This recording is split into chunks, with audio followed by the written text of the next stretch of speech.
Hi, I'm Junior Giscombe, and you're watching The Real Soundcheck Podcast.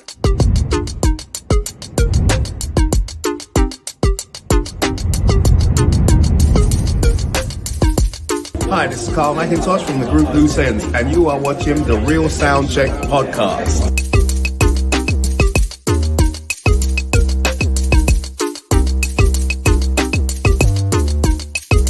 What's up, people? This is your boy Omar saying you're watching the Real Soundcheck Podcast.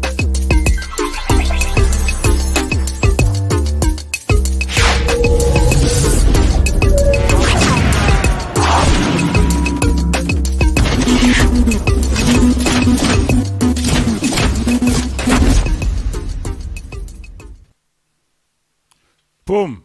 And there we are. Good evening, good evening. Unmute yourselves, gents. Unmute yourselves, please. And good just evening. Like that, we're in the room. And just like that, we're in the house. We're in the house. We're in the house. I do love that track. I do love that track. It reminds me of Rugrats or something. Well, I'm not sure how to take that, grown folks. It's a feel-good track. It's a feel-good track. Good, because that's like my first beat I ever created. So Get out of here. Nice. Oh, is that you? Is that you? Uncle Friction made that. No, that's me. That's on my Bandcamp still. My very first tune on my Bandcamp. It's called Lift Off because it's my first tune ever. Wow. That's nice. Nice. That is dope. Nice. That is dope. 34 episodes in, we just find that out. Yo, do you see how he sneaked that in? Do you see how he sneaked it in? It's like, Just slid it in there. slid that shit in there. Hey man, NK likes that one too, man. Oh, we got NK in the building. NK Soul's in the building. What's Oh good? my gosh, NK look how many Soul. people's in here, man. What the hell? Nice. Wow. Good job I wasn't here digging out my nose or nothing before. You know what I mean? Good evening, everyone. Welcome in. We are the Real Soundcheck Podcast. We are here each and every Monday, 9 p.m. UK time. Normally there's 7 of us. You got 5 this evening. We've got to say salute to Brother Friction, who is away this week. Salute to Brother Friction and salute to Butch Cassidy as well. Hope you feel better, Butch. Yeah, rest up, Butch. Rest up. Heal up. In it. Heal up. Bring it back. Come rewind. You get me? Come back and rouse up the ting. In it. Yes. I beg. Roster BD. I beg. Apologies, people. I don't know what's wrong with these people. I really don't know. I don't know. So yeah, we are here every week, 9 p.m. UK time. Just normally 7 brothers, 7 DJs, talking about life, love, everything in between about our lives that you don't normally get to hear about as DJs, because normally all you get to know about us or see about us is us play music in your clubs or your parties or whatever. So we give you an insight into what we talk about when we're not working and playing tunes in that arena. All right. Yeah. Good evening to everyone in the chat. First of all, got to say good evening to our wonderful mod Mitchie Boo. Salute Mitchie Boo. Mitchie Boo. Mitchie Boo. Salutations, The Mitchie. building. Good evening. Appreciation. In it, we see you and we appreciate you, Mitchie Boo. Thank you very much. We really do. Good evening to Karen James in the building. Salute, Karen James. See, Karen didn't she's done some marathon or something. Yes. Half marathon walk thing. Yeah. Yes. Congrats, Karen. Yes. That was like How did it go, 13 Karen? How miles did or it go? something. Karen, let us know how much you raised, please, and what you were raising the money for in the chat, if you don't mind, please. Better than me, because 13 miles, I think it was. 13 miles. Give me 13 meters. Yeah. No, with a good reason, man. With a good reason. Yeah. Oh gosh. It's all good. Good evening to NK Soul in the building. Salute, NK Soul. Bless up, my brother. Salute. Yes, indeed. Salute, Thank welcome you in. also for joining Good News. Thank you, sir. He's joining Good News now. Yes, indeed. As grown folks, so thank you very much indeed. Respect. Thank you, sir, for building that platform. Big up. We're trying to do a little something, that's all. Yeah, man. 14.6 miles it was. 14.6. 0.6, you know. What's the 0.6? Yeah, I'm trying to see 0.6 what that is all the 0.6, you know. difference, man. Look, don't disrespect it because it's a hike. It's not a walk. I'm telling you. Yeah. Gee. Well done, Karen. Well done. Big up, Karen. Bombs for Karen. We raised Can I get a we drum got roll? bombs in the Okay, house. we got bombs. We in the got bombs house. for you. We got no drums, but we got bombs, Karen. We got no drums, but we got bombs. That's the only one I had handy. Anyway, so what did we raise? Here we go. What is that? The year that you're gonna get the money or something? What? 2,911. Wow, well done. Big up, Karen. Why does it keep disappearing after? Oh, there he goes. Both clicking at the same time. Oh, seen. Yo, salute, Karen. That's fantastic, crazy. fantastic. Salute. Nice. £2,911. Wow. Dope. Wow. Yeah. Brilliant.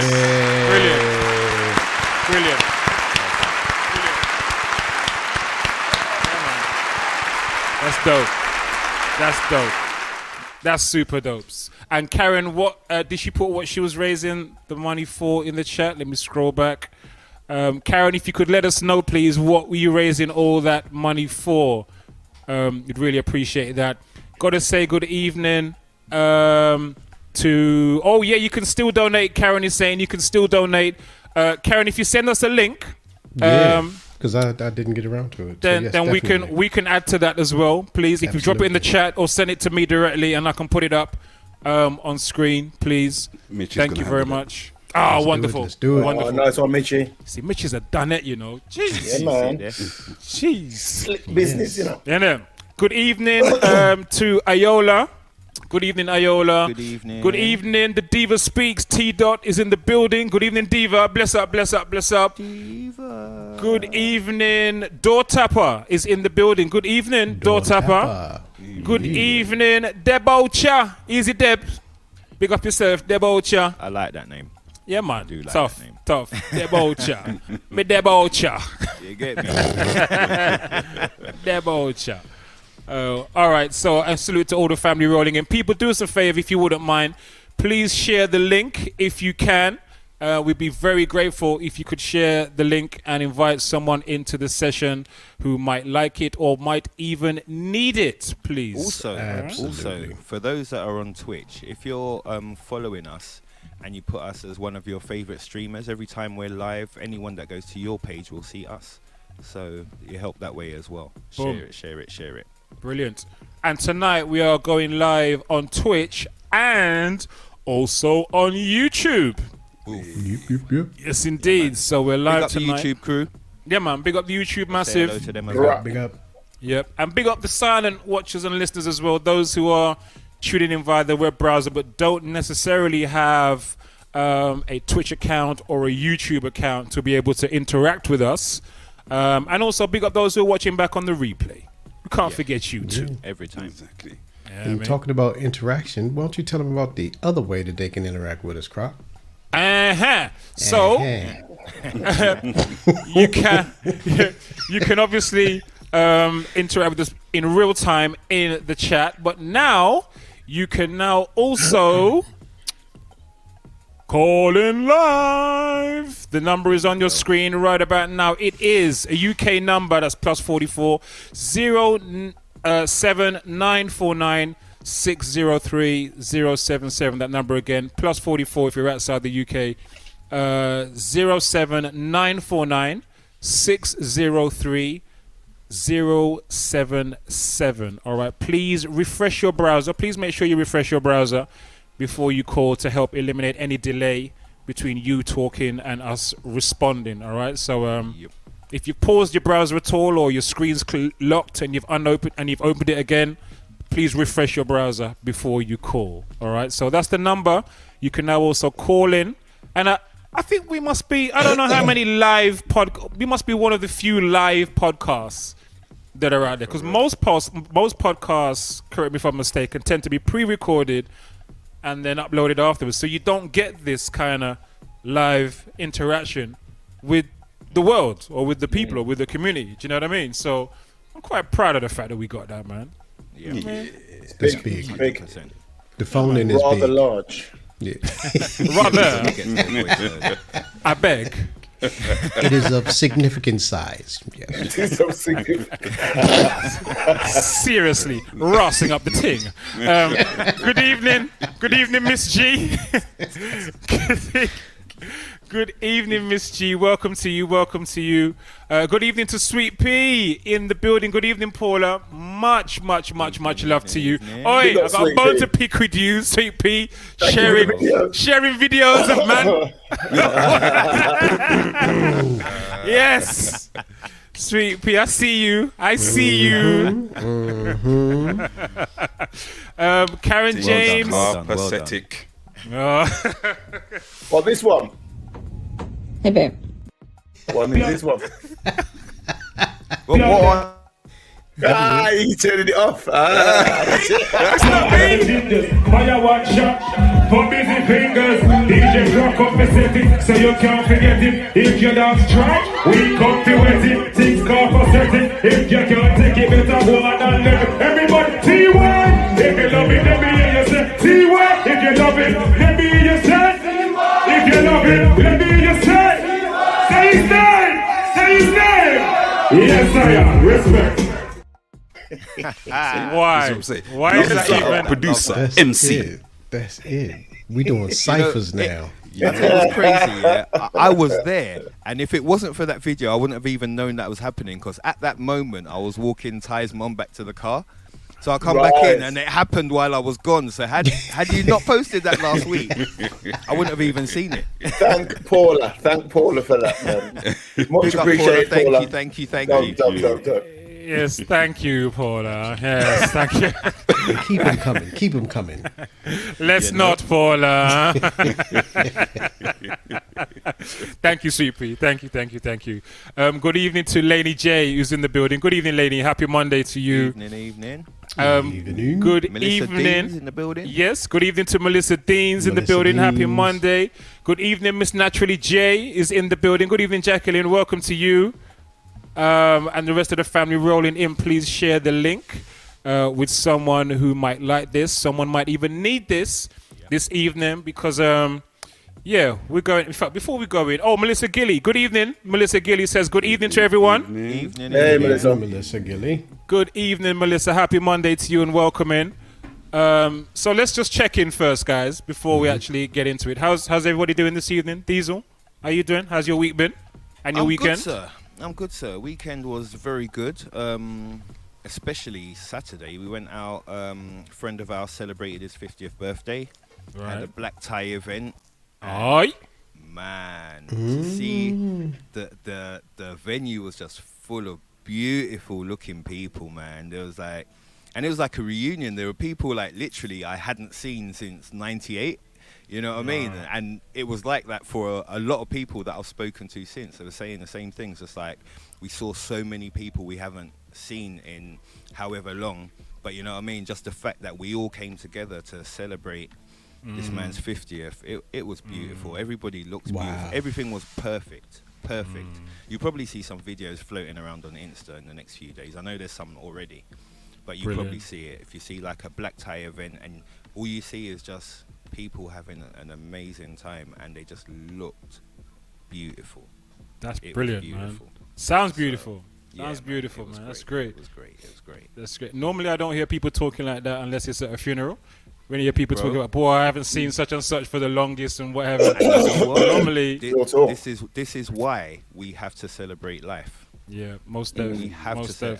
Every year is important. Every day is important. Bruv, every day, every minute of every day, man. You get me? What are you talking about? So, you know what I mean? We got to celebrate life, man.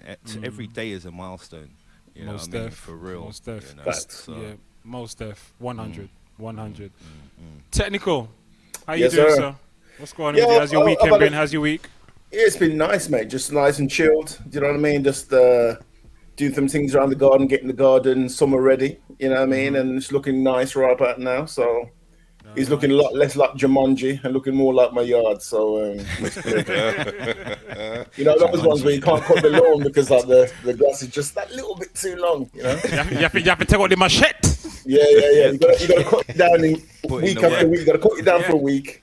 And then let that dry out, and then cut it down again, and then so we're at a point now where it's looking kosher. So yeah, all good, man, all good, looking good. But yeah, low key weekend, it was beautiful. Daughter came back from university, so we're just chilling, man. You know what I mean? It was nice. It was a nice thing. Beautiful, man, beautiful. Papa Plant plantain. Papa plantain, you know. Plantain. Yeah, I'm all good, man. I'm blessed. It was a chilled week. Bit more tension at work than usual, but you know, it's part of the territory. But my tech just reminded me, my garden is Jumanji Part 2. And you've got the Rock and Kevin Hart and things. Yeah. There's all sorts going in there. And then just the other day, a wasp wanted to come in with me to my house underneath my arm. For some reason, it was just chilling there. Oh, no. And you know when you're trying to shake it off, but I don't want to go nowhere. So I ended up walking back to some bush and whatnot to try to gently like lay it down and then run. Because I didn't want to get stung by no wasp. I'd never been stung by a wasp and I wasn't going to start now. Brother, hold on. Let me just to be clear. You walked from inside your home to outside your home with the thing still on your arm? I was about to go in and then I realized it was there. So I walked back out walked towards some bushes a little way away. And then try to kind of like... Well, you're a proper Dr. Doolittle, innit? You actually walked all the way back to the bushes to drop off the thing. Do you know what? Because the thing was shaking off. I was doing all the, you know what I mean? Like I'm doing some kind of like... He was doing that Instagram dance, innit? What, you a wasp Uber or something? Taking it back to his yard. What is this? But I don't know when it came from because I've been traveling from I don't know where back to my house. Dave, when did it arrive? Dave, simple thing. That's it. No longness. No longness. That's it. Something you probably don't realize about me is that weird things happen to me. So I would have gone like that, probably miss it, and then they would look at me like, "What you saying, bruv? You saying, bruv? You want to start something, bruv? You don't want this smoke, bruv." Madness. Exactly. And then it's like, yeah, and now what? And then I got like a swollen neck. Disrespecting the ting, bruv. You know what I mean? Already had like... Take man for Joe, bruv. This is what I'm saying. Take man for chips. And then man called his brethrens. And called his brethrens and his cousins and his uncles and his aunties to come in anyway. Man's being a dickhead. All right, I'm being told off here by Sweet Pea for swatting the wops. Wops get claps. The wops. For wops in the wops. All right, I don't normally kill them, Paula. I normally just shoot them. But Dave said the thing was on his person. I just shoot them. Oh, shoot as a shoe. Just shoot them. Like take shoe. No, flick shoe after them. No. You just shoot them. Ross them with shoes. That's what he's saying. Like you see the video where there's a crocodile coming and there's a woman takes off her flip flop and the crocodile sees the flip flop and turns around and goes the other way. Was it African woman? Was it Jamaican, I think it was.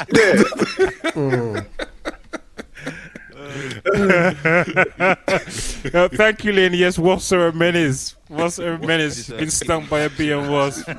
Big up Lady J who knows about Tony Baker. Skibbity baps. Skibbity baps. Skibbity baps. Skibbity pap paps. Skibbity pap paps.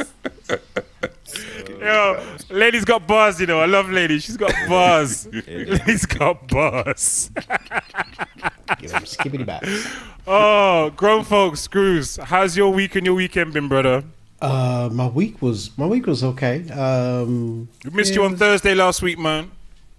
Yeah, well, after jumping around some smoothness. Well, see, that's the thing, because mentally I just was exhausted on Thursday. I couldn't even bring myself to do any tunes. So, but the week was okay. Weekend was much better. It was more laid back.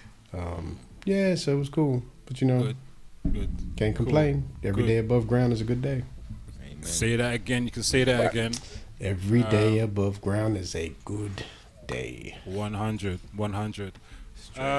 So yeah, it's been a good week and weekend for me as well. Been quite a productive one.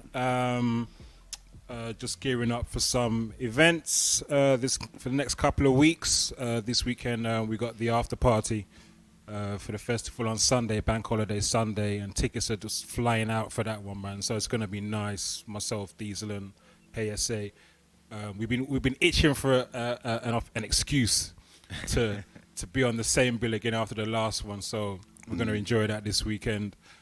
So yeah, really just getting ready for that. I played at the Hip Opera Foundation event, an Epic Jams event as part of their Hip Hop 50 celebrations on Saturday. That was a beautiful event, man. Beautiful family day. Just hip hop in all its forms, man. Bare break dancers, body poppers, graffiti artists, records. I even come away with some records too. Yeah, man. MCing, the whole works. All of the elements were represented there. So it was great, man. Great in a nice space. Event? Yeah, man. It was a day event. Yeah, nice. Day event. So all day the kids were there. There's loads of arcade games and whatever. It was wicked. Wicked. So yeah, it's been a nice week. Chilling with. I went there with little man as well. So it was a family thing. So yeah, man, it was just nice weekend. Not too much work. I just did one set, and that was it. So I got to spend the rest of the weekend as a civilian, which was nice. Well, I had to take off his cape, you know.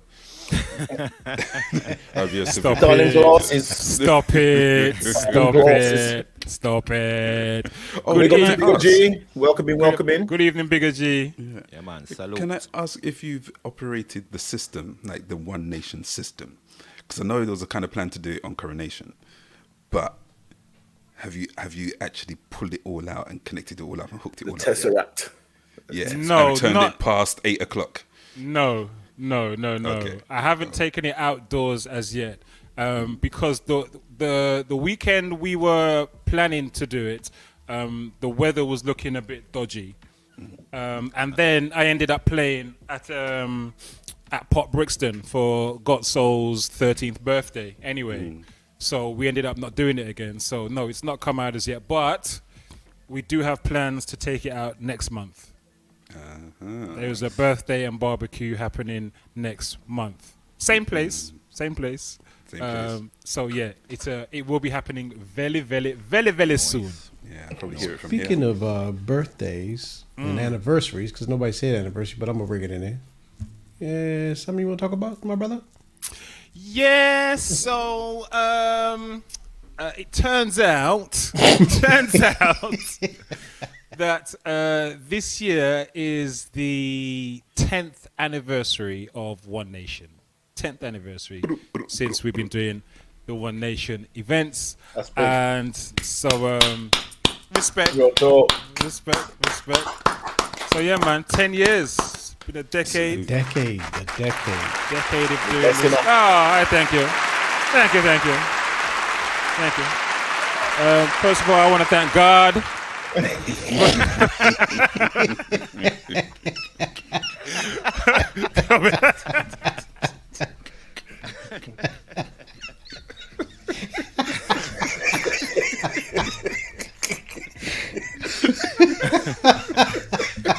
But on the real though, 10 years of one event is hard work, you know. People don't understand. 10 years to one event.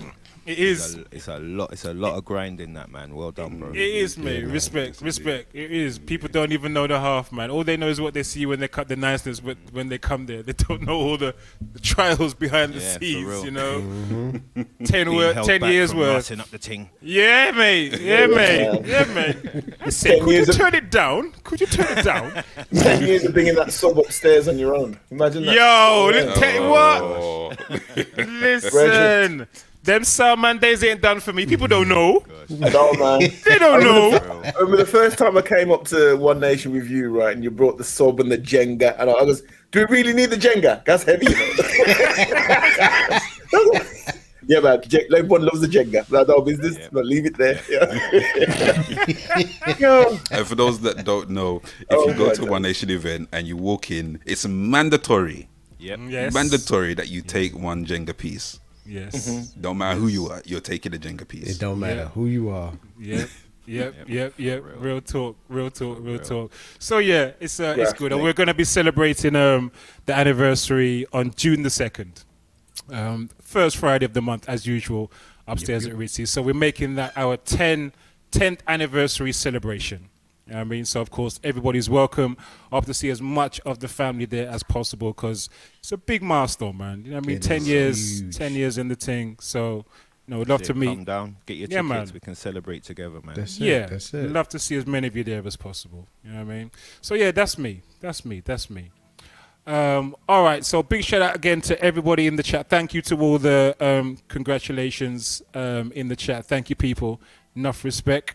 I think we can get into it, fellas. What you say? Yeah, man. Let's Make it Do happen. this. Do it. I do All right. believe we can. All right, let's have a little bit of sexy graphics and we'll get into it.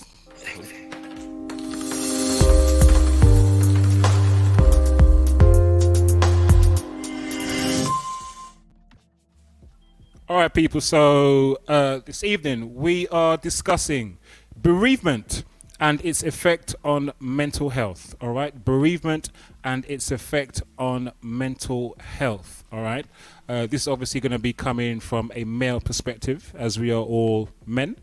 But if you would like to comment or call in, of course, you can comment in the chat. I will try and put up as many of your messages as we can. But remember, you can also phone in now as well. The phone number, if you'd like to call in live, we're not gonna open the phone lines just yet. We're gonna have a conversation, and then at a certain point, we'll open up the phone lines to all of you to join in as well. But you can just take the number down from now if you want to. It's on your screen. It's if you're outside the UK, it's +44 and then 07949 603 077. That number once again +44 if you're outside the UK. 07949 603 077. All right. We'll let you know when the phone lines are open, and please refresh your browser before you call. In the meantime, you can once again share this link with someone who might need to hear this show this evening, or maybe needs to be in on this, might need this, you know what I mean? So please share the link with someone if you can. All right. So that is what we're dealing with this evening, and it may be the whole show, because it's not one of those topics we can just kind of chop and then just kind of move on to the next. All right. So where to begin with this? Oh, Lord have mercy. Where to begin with this? This conversation normally comes up for me from based on my recent experiences of 2020. Thank you, Iola, for sharing. Much respect, much love. Thank you very much. The context this normally comes up in relation to 2020, which obviously was the trauma of my lifetime, basically, on the fact of so much bereavement, losing both my parents, my mom and my dad, and laying them to rest together at the same time. And then losing my good friend Ty about a week after that. And also losing a relationship that year as well was also particularly difficult for me to deal with. So I had a lot of bereavement, which is really losing someone in any form. So I had a lot of that in 2020. And good evening, Vinyl Sofa. It's just come in the building. I don't even know where to begin with this, man, in terms of what it did to my mental health. Let's just say the year ended very, very badly. But give thanks, I hung on and I'm still here. How about you just talk through, if you can, if you want to, just talk through the whole kind of itinerary of things happening and where you kind of ended up and how you got back. How about that? Okay. Is that possible? Yeah, I can do that. So the itinerary is 2020. My parents passed in April. Prior to that, I'd been leading the care effort for them for about 6 to 8 years before they passed, because they both had Alzheimer's and dementia, respectively. My mom, dementia, which was quite progressed, and my dad had Alzheimer's.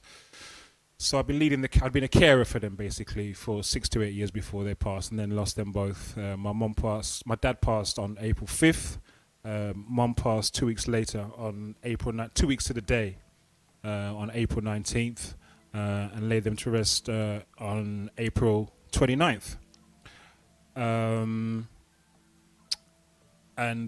obviously that was That was quite. I don't even know how to describe that really and truly, because I mean, there must be a very small percentage of people that can on this earth who can say they've had the experience of laying both of their parents to rest at the same time. You know, so it was weird, man, having to, and I had to organize the funeral myself as well. You know, looking through coffins, choosing coffins and stuff like that. It's like a really mad, surreal experience. Like, what am I doing here? How did this happen? You know what I mean? It's a crazy thing to find yourself doing. But those things have to be done. As I said, about a week after I laid them to rest, my good friend Ty passed. So it was just like, you know, in 5 weeks. Oh, sorry, am I back? Yeah, you're back. You're back. Sorry about that. So I lost 3 very important people to me in the space of 5 weeks. 5 weeks, I lost 3 really important people to me. And so it was tough, man. And I guess the best way to describe how I felt for most of the period after that, for the rest of the year, was lost. Lost is the best word I can probably find, because the world looked very different after that. Do you know what I mean? Everything looked different. Even it sounds really strange to say, but even when I opened my blinds in the morning and looked outside, the world looked different. The same view outside my window, but somehow it looked different to me, because, you know, these people weren't in it. Sounds weird because it's exactly the same view, but, you know, it just looked different. Everything looked different. Everything felt different, because I'd been caring for them for, like I said, 6 to 8 years before they passed. When they did pass, I didn't really know what to do with myself. I didn't really have much of. I feel like I didn't have a purpose again. You know what I mean? Because that had been my main purpose for 6 to 8 years, was caring for them, making sure that them and everyone else around me was provided for, was doing fine. And then, you know, Ty passed after as that as well. So it was a lot. It was too much. It was too much. But the real danger was, while I was spending most of that year looking after everybody else, I wasn't looking after myself. You know what I mean? I wasn't making any effort to really look after myself. So when all of this happened, I mean, I was kind of already on fumes by the time Mom and Dad passed. So when they did pass, it just kind of took me out. I don't even know what to say. Just everything just was upside down, inside out, and nothing really made sense again. You know what I mean? The world didn't make sense again to me. So it was a lot. And then, you know, the real final kick in the seed was when my ex, who was living with me at that time, she left at the end of that same year as well. And that was the thing that I guess really was the final kicker. And that, on top of everything else, saw me end in 2022 seriously contemplating suicide, like to the point where I'm planning, you know, I'm checking what I've got in my medicine cabinet to see if I've got enough to do the job. Things like that, you know. So it was bad. It was a lot, man. And I tell you, the main thing that really prevented that for me was my son, who was living with me at the time. And I couldn't quite bring myself to do that to him. But also, I think if he hadn't been living with me, it might have been a different situation. But because he was living with me at the time, I couldn't quite bring myself to do that, knowing the effect it would have on him.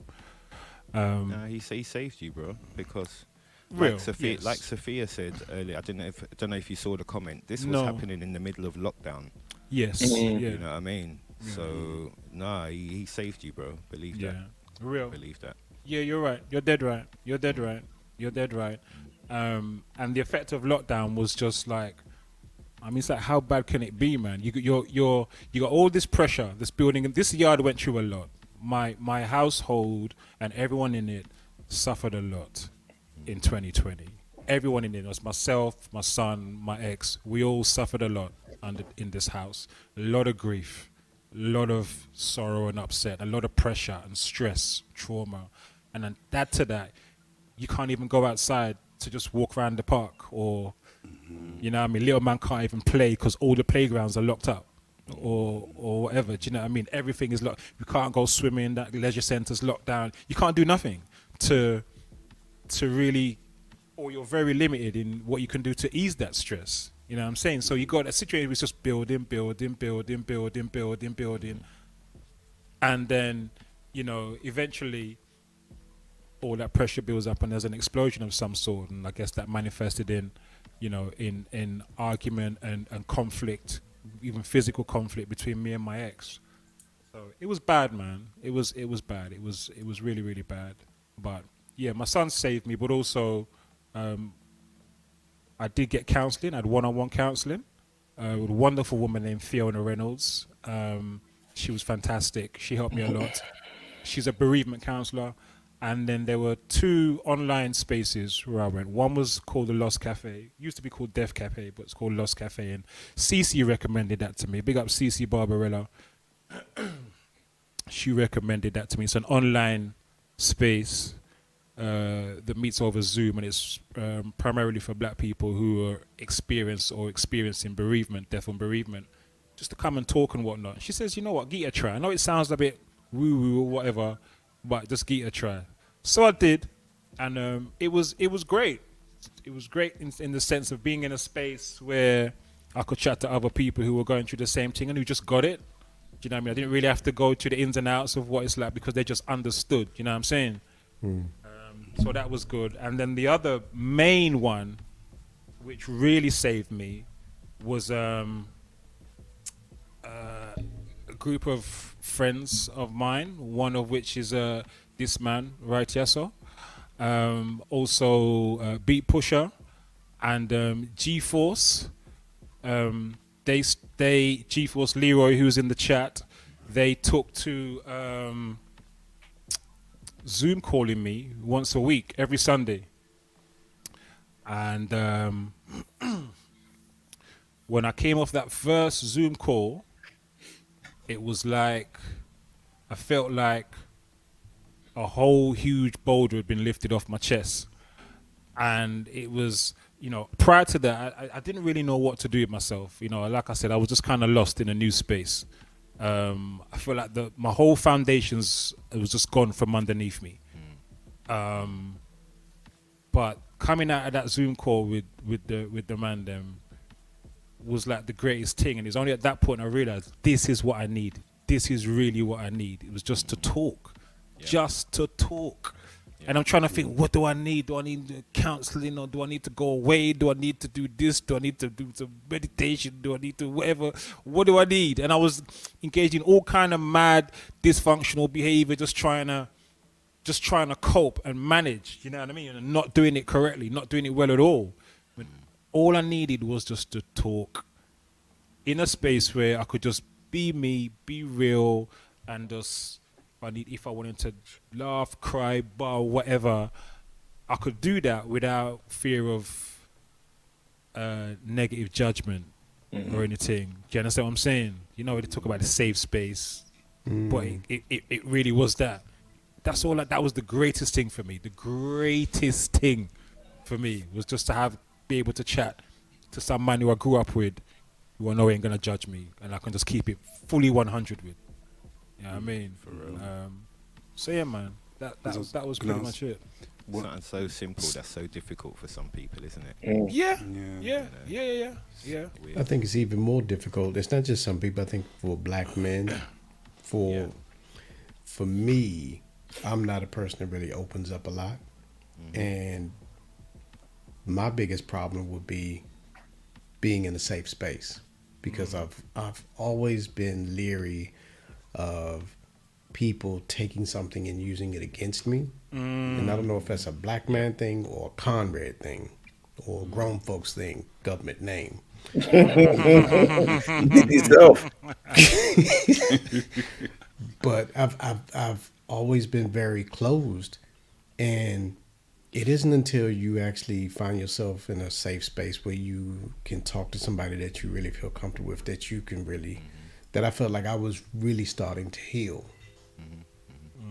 100%. Yeah, I feel you. Dave, you were going to say something. It was only to think about at what point did you say to yourself, I'm going to go to do the counselling, which was one of the first stages, I believe. Yeah. Before then doing the cafe and then the other. So the counselling actually came last in the three. I know I mentioned the counselling first, but I did the counselling last because I found the counsellor through accessing the Lost Cafe. The counsellor was one of the facilitators on the Lost Cafe. So yeah, I started the Lost Cafe, and then I started counselling in I think it may have been December or January, either December 2020 or January 2021. Yeah, but I think it was the Sunday sessions with Tech, G-Force, and Beat Pusher that started first. Because I remember that being the biggest revelation of this is what I need. Yeah. This is actually what I need, just to talk. It was the greatest thing. You know? Because this is kind of go ahead. I was gonna say as well that with regards to what grown folks were saying about, you know, the difficulty for us as black men talking like that, I think it is very, very hard. It is harder, generally speaking, for black men to be open and talk and expressive, communicative, vulnerable, or show emotion or any kind of show any kind of vulnerability. And I think that's largely because of how many of us, certainly in my generation, were raised in that you had to be tough all the time. You had to show toughness and strength all the time, and vulnerability was not really allowed in the yard or outside the yard. There was no bawling allowed inside the yard. If the girls cry, oh, what's the matter? Oh, sure. If the boys cry, yeah, cry for, shut them out. What's wrong with you? You'd get that kind of vibe. You want me to give me something to cry for? There's the classic line. There's the classic line. You want me to give something for cry for? So it wasn't really, them things weren't really looked on favorably from boys, or were dealt differently with us. And then outside the yard, of course, you couldn't show any softness or weakness or frailty, because man in the end see that, and then they take you as a sophist, and then you become a target for bullying and all kinds of madness. You know what I mean? So you have to be firm up in the yard. You have to firm up outside the yard. So that means you're constantly having to firm up. You know what I mean? So then when we reach an age where we're in our 30s, 40s, 50s, whatever, we're already entrenched in this kind of firming up thing, because we had to do it all the damn time. You know what I mean? So I think it generally is harder for us to be open like that, because we've been trained and conditioned most of our lives to do the opposite. Do you know what I mean? For real. Yeah, man. Yeah, it's 100%. It's a tricky one, because there's an inevitability of it happening, but you're never ever really prepared. I've probably said that so many times to people that I know. You're never ever really prepared. I've got a friend who's lost his father, and even though he didn't really know his father that well, it's still gonna hit in a certain way, and he's just in shock. You know, but the support systems, like you're mentioning, I'm thinking that if it's a case of a few friends have got together and called you, and that was like the biggest relief for you, maybe that's something people can take on board and maybe do that with friends that they know, because I know people call each other individually and things, but maybe it's the group call on Zoom or WhatsApp or whatever. That might be one of the nice things to do for someone who is going through it. Yeah, do you know what, Dave? If there's one thing I would want to leave people with in this podcast today, it's that. You know what I mean? Like G-Force has just put it there. Group hugs work. group hugs work. It really was the greatest thing for me, man. It really, really was. So yeah, I can't advocate that strongly enough. And it don't have to be a Zoomed. It can be in any set. It could be man them down at the barber shop. It could be man them in a record. Well, we don't really have record shop again, but you know what I mean. Just wherever that you and the man them's kind of link up. The Zoom thing was great because we were in lockdown at the time, and so nobody could go around anybody's yard and go down the pub or whatever, go link up. And actually, if it wasn't for lockdown, that situation might not have happened, because I live in London. Tech and the rest of them man there, G-Force and B-Push, they're in Wolves, so we wouldn't have been linking up every week in no pub nowhere. Do you know what I mean? But the lockdown kind of forcing people to do this whole online thing actually meant that actually worked in my favor in that respect, you know. But I could definitely advocate to anybody, just find whoever to chat to, whoever works for you. You know what I mean? For some people it's a one-on-one counsel, for some people it ain't. For some people it's the group thing. Do you know what I mean? Some people it's live. Some people they prefer the onlines where they can have a bit of anonymity and have the camera off or what have you. Do you know what I mean? Whatever works for you, man. You know what I mean? Just make it work. Run with it, man. Yes, whatever works for you, go with it. And also the talking and the sharing is very important.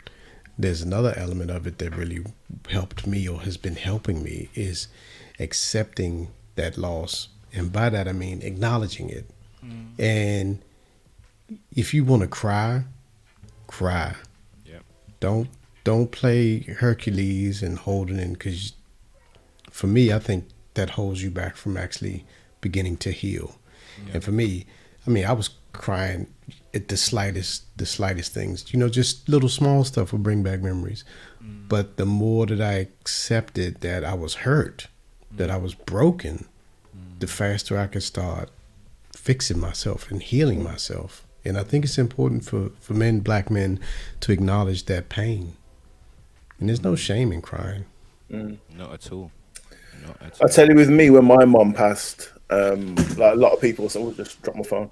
A lot of people were saying to me that, you know, don't try and hold it in, you know, don't hold it in, man. If you feel upset or you want to cry, just cry. Blah, blah. I couldn't hold in jack, mate. I couldn't hide it if I wanted to. Literally, it was one of those ones where, like, just like you were saying, grown folks, where the smallest thing would just set me off, or not even talking about my mum or the situation would just bend me in half, just snap me, just break me. You know what I mean? And it completely broke me. You know what I mean?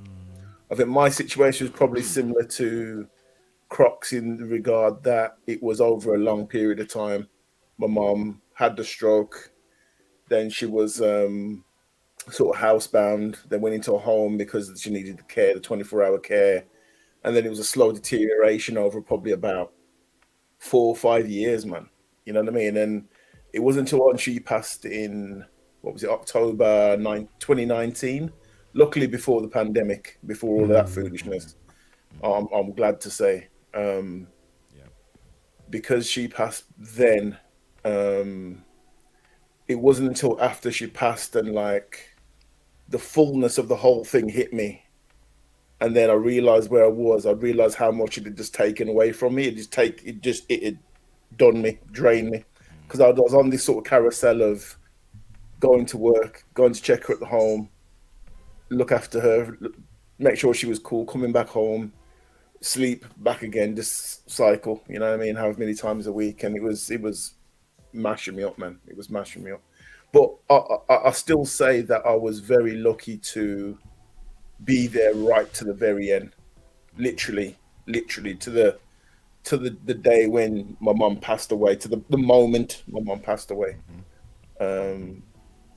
I was there right to the very end, and that's, I don't think many people can say that as rough as it was. Do you know what I mean? I know that I was able to see that, and I could see it coming. So you know what I mean. We just made sure that we were there. You know. Yeah, it was rough, man, and it took a number of years. Still fighting it now, mate. Still not over it, but I can talk in this kind of forum and show that it's good to have these conversations and make people realize that how you feel is normal. Grief is normal. You know what I mean? That person was a massive part of your life, and therefore, oh yeah, you know what I mean. You're taking a big chunk of your life away. That's going to be hurt. You literally feel hollow. You know what I mean? Yeah. And I felt lost for a number of years after that. How did you manage that, Tech? How did you manage that feeling of being lost, and how did you manage, if at all, how did you manage your mental health during that time? You know what? I didn't have any counselling, and I think it's probably something I should have had early on. It's never too late, bro.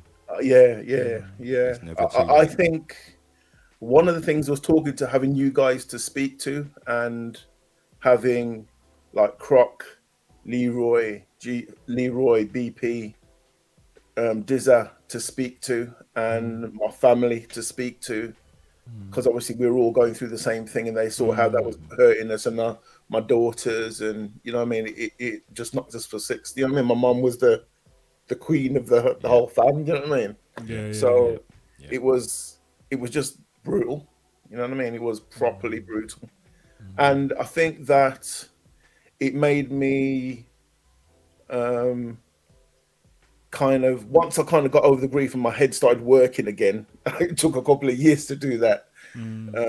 It went down. I was starting to go down a bit more reflection on why I was thinking certain ways and how I can improve certain ways, how I act, because it was just like, it just completely knocked the stuffing out of me. You know what I mean? I was just like, done. You know what I mean? So, and I'm still trying to pick myself up from it now. Do you know what I mean? And it takes a rocket sometimes, man. Some weeks and some days it takes, like, you know what I mean? It takes me to sort of try to override it to get going again. You know what I mean? It's a slow burner, you know. But you know what I mean? The counselling thing, man. Don't sleep on it, because like, I mean, I lost my mum in 2009. The first time I went counselling was this year. Really? And it made a difference. You know what I mean? Why was that, Diesel? Why do you mind telling us why there's been that big gap between the time of your mum's passing and you deciding to access counselling? I've always had a thing about talking to someone who doesn't know me, and again, like grown folks said, it's someone forming an opinion who doesn't know me. So I've always been a bit funny about going to see a counsellor. You know what I mean? At the time, I had my family, and that was it. I literally shut everyone out apart from my family. You know what I mean? Like my wife and my kids, that was it. I wasn't interested in interacting with anyone else. But funnily enough, and it's like, I laugh at this now, I had an experience where I was sitting in the garden and my neighbour's dog came over to me. I was just sitting down there by myself. The dog came over to me and she just sat down in front of me. And it was just so weird. I just started talking to the dog. It sounds weird, yeah. Talking to Dr. Doolittle. You know? So I'm there, I'm talking to this dog. I'm literally saying everything I feel. And what was so weird was when I finished speaking, the dog just got up and walked off. Wow. You know what I mean? And it was from that moment, I remember coming up and saying to Uzo what happened and what's not. But it was really from that moment, the feeling I had just from talking to a dog, you know what I mean, made me start to speak to people. You know what I mean? And then through that, I had friends who went through similar things. Right. And I'd learned at that point, talking was the key. Yeah. You know what I mean? Yeah. So, yeah. You know, it's amazing. Yeah. Like how you said before, something so simple. Yeah. Exactly. Sorry, Dave. All things. Yeah. No, it was just curiosity in terms of, had the dog ever come to you before? As in... No, not really. You know what I mean? The dog knew me because obviously it's my neighbour's dog and we have a communal garden. So the dog knows me. But at that moment, I was sitting down. I was at one of my lowest points ever. And it was just so weird. She came up to me, she sat in front of me, and she looked me in my face. And I just started talking. And literally the second I said the last thing that I had to say, she got up, turned around, and walked back in. Wow. Weird. Man, oh Weird. man. But that was the key that opened the door for me to start understanding I need to talk about this. You know what I mean? And now it's kind of like I spend a lot of my time speaking to my friends who are going through these bereavements, down to yesterday, you know what I mean? And just saying to them, you know, if you need to talk, I'm here. You know where I am. My door's open. I don't really care if it's 4 o'clock in the morning, 5 o'clock in the morning. If that's the moment you find that you need to talk. Yeah, because those are the worst ones, you know. Those 3, 4 o'clock in the morning when you're by yourself and it's you and the four walls. Yeah. Those are the worst ones. I always say to anyone, it's like, and it's not even to go through it now, but you know, part of the worst parts of, you know, the whole process of losing someone is after they've been buried. You know what I mean? That is to me anyway, that is the hardest part, because that's the book closed. Yeah. And you now realize, you know, and we kind of touched on this a little bit earlier, but it's just like, in those moments where I'm not doing nothing, where I would normally phone my mum. Yes. Whoa, yeah. that part. Yeah. You understand? That part And, right you know, there. I phoned my mum's house for months after she was gone. Just, I don't know why, I just did. You know what I mean? I suppose somewhere in my head I was hoping she'd pick up the phone. You know what I mean? But yeah, you know, I went through a period after about a month, 2 months after my mum passed. I got an idea, and I had like a load of old mobile phones, and we got a landline. We don't really use the landline. We got a landline in, but we don't use it because everyone's got a mobile, right? But I got a landline phone and checked on there to see if she'd left any voicemails, and checked on my old mobile phone to see if there was any voicemails on it. But no, I was gutted. I thought, eureka, you know what I mean? But no. Anything. I came across again, man. Yeah, I came across a message my mother had left. Yeah, man, it was comforting. Yeah. But it was also cutting. Yeah. Because the voice that I had in my head was different. It had morphed from what her voice actually was. And to hear her voice and her tonation and how she was delivering what she was saying, it just kind of opened the wound again, but in a comforting kind of way. You know? It's I don't know, it's a funny one, you know?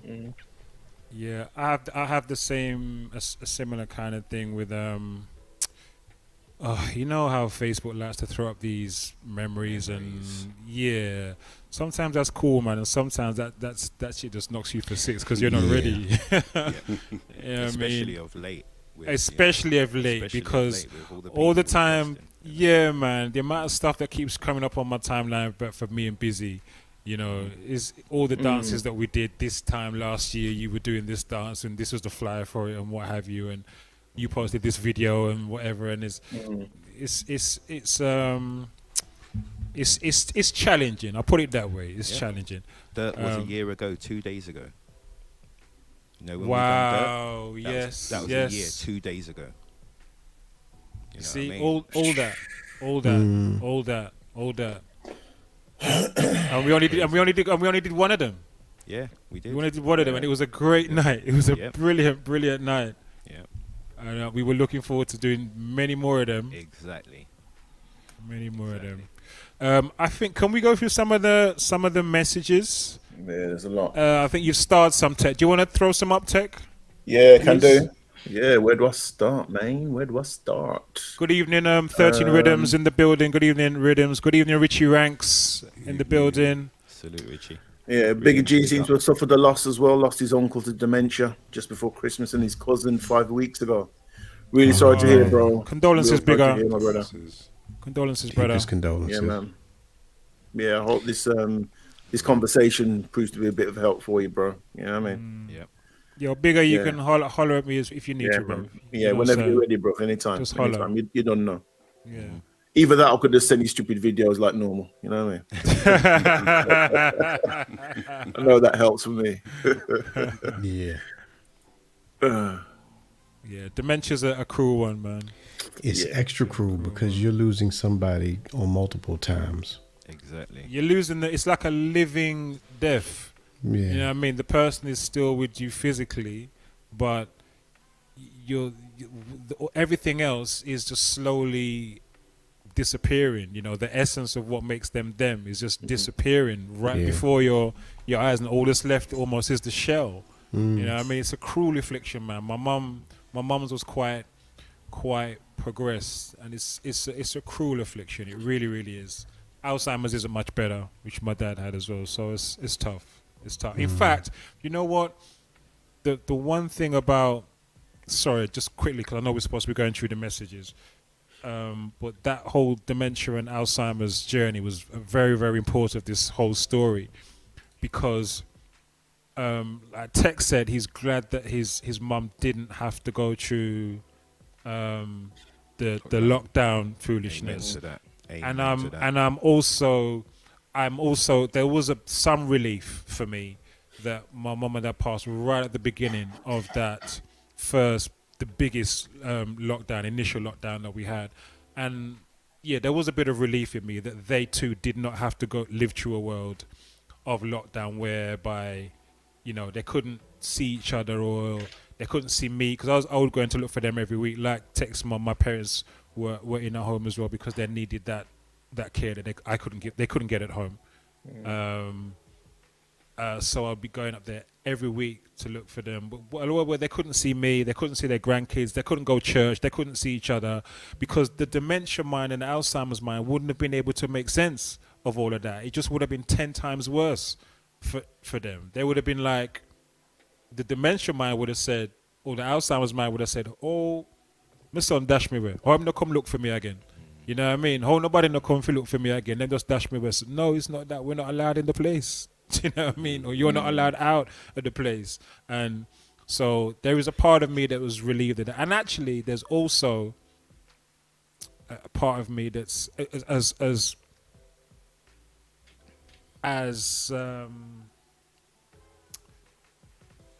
unfathomably painful it is to see both of your parents together in a church, in coffins next to each other, and have to lay them both to rest together. I'm still very proud of them in a way for leaving together, because they spent their whole lives together. They were childhood sweethearts, and they spent their whole lives together. They came here from Jamaica. Dad came first, set everything, then sent for mom, got married, and were married for over 60 years. Wow.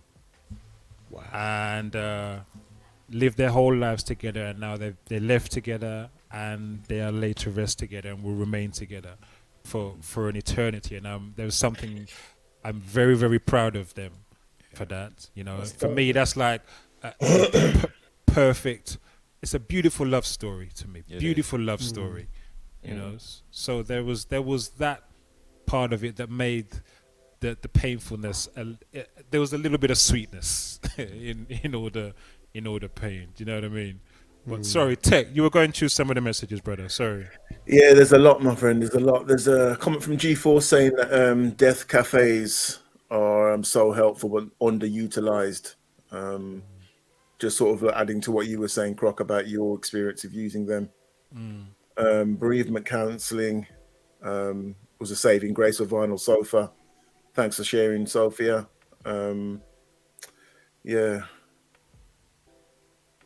Lady J, partner at the time, was dealing with passing of his mom, and it was very distressing to see. Yeah, it is, man. It is. It knocks people for six, and it's something that everyone goes through eventually. If you haven't already, you will do at some point, unfortunately, you know. Death and taxes, as they say. Yeah. You know what I mean? But doesn't make it any easier. Did someone have a question for me? Yeah, there was. Where was that? I think Karen. Oh yeah, there you go.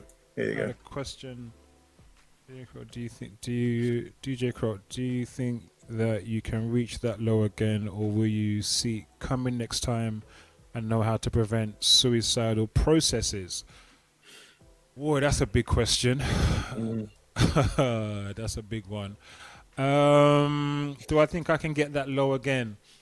I'm not sure that I can, to be honest, because the only thing that could get me anywhere near that low again is to lose one of my children. And even then, I don't think it would affect me in the same way, because I've had so many experiences of death and bereavement now, that I understand the process a lot better. You know what I mean? So, my first major experience of death and bereavement was losing my brother, when I was 15 at the time, and he was 27. And he just collapsed in the middle of a game of football with a heart condition no one knew he had, and died on the pitch just like that. And that was my first introduction to death and bereavement, and that crushed me. That crushed me. And none of the deaths and bereavements after that again affected me like it did that one with my brother until my parents. So I can't imagine me getting that low again, to be honest, Karen. And it wasn't just my parents. It was my parents and Ty and my ex. It was just loss after loss, crushing loss after loss after loss. Dominoes. Yeah, yeah. It was just I don't know if it was what I was going through, or just the amount that I had in such a small space of time. That compound effect of having so much in the short space of time. Did you find that you got like really hard towards hearing about other bereavements after that? Because I found after losing my mum, it's not that I wouldn't be sad, because I would be sad, but it just hit different where I really can't describe it, but it's almost like the easiest way for me to describe it is like to say it didn't bother me so much, but it did. I got that. I got that. Know what I mean? I got that. Grown folks, what would you say? Yeah, everything else paled in comparison. Yeah. It's not that you weren't empathetic or sympathetic or. Yeah. For me, my mom was a huge part of my life, and everything else after that, I felt for people's bereavement, or I even felt when I lost cousins or aunts, but it nothing. It wasn't the same. It wasn't. It was nowhere near the same. It didn't hit the same after that initial. It was very easily manageable. Yeah, I was the same after my brother. Death just didn't hit me in the same way. I was like, I can manage this now. There was a lot of bereavements, a lot of relatives that passed, but it didn't touch me in the same way at all. And to just finish answering Karen's question, could I see those processes or deal with them better in future? Yes, I can, because now I know, Karen, what I needed to help get me through, which was just to be able to talk about it, And I know, now I know, I can get on the phone and I can chat to G-Force or Tech or BP or Grown Folks or any one of them and them. I know what I need now. Whereas prior to that, I didn't know what I was lost, and I was just descending into worse and worse behavior and just doom and everything negative, man. I was just spiraling down and down and getting worse and worse with everybody around me. I wasn't a great father at the time to my son. I wasn't the best father at the time. I wasn't the best partner to my ex at the time. I wasn't the best of anything to anybody at the time. I was a mess. Not even to yourself. Yeah. Not even to myself, bro. I was a mess. I was a mess. Wondering if in the sort of relationship between this and the mental health aspect, did you recognize a change in your thought process that you would recognize again that you could share so that people can recognize it themselves and think, okay, this is the point where I need to reach out and do something before it gets worse? This is for everyone. So. Oh, sorry. Thank you. Well, yeah. let someone else go first and answer that. Then I can say mine real quick. Yeah. I just stopped caring about anything. I didn't care about anything at all. I wasn't eating, I wasn't drinking. Again, like Croc, I wasn't taking care of myself. I didn't business about anyone. I wouldn't leave the house. That went on for a long time. I wouldn't leave the house. I'd go into my garden. That was the furthest I'd go.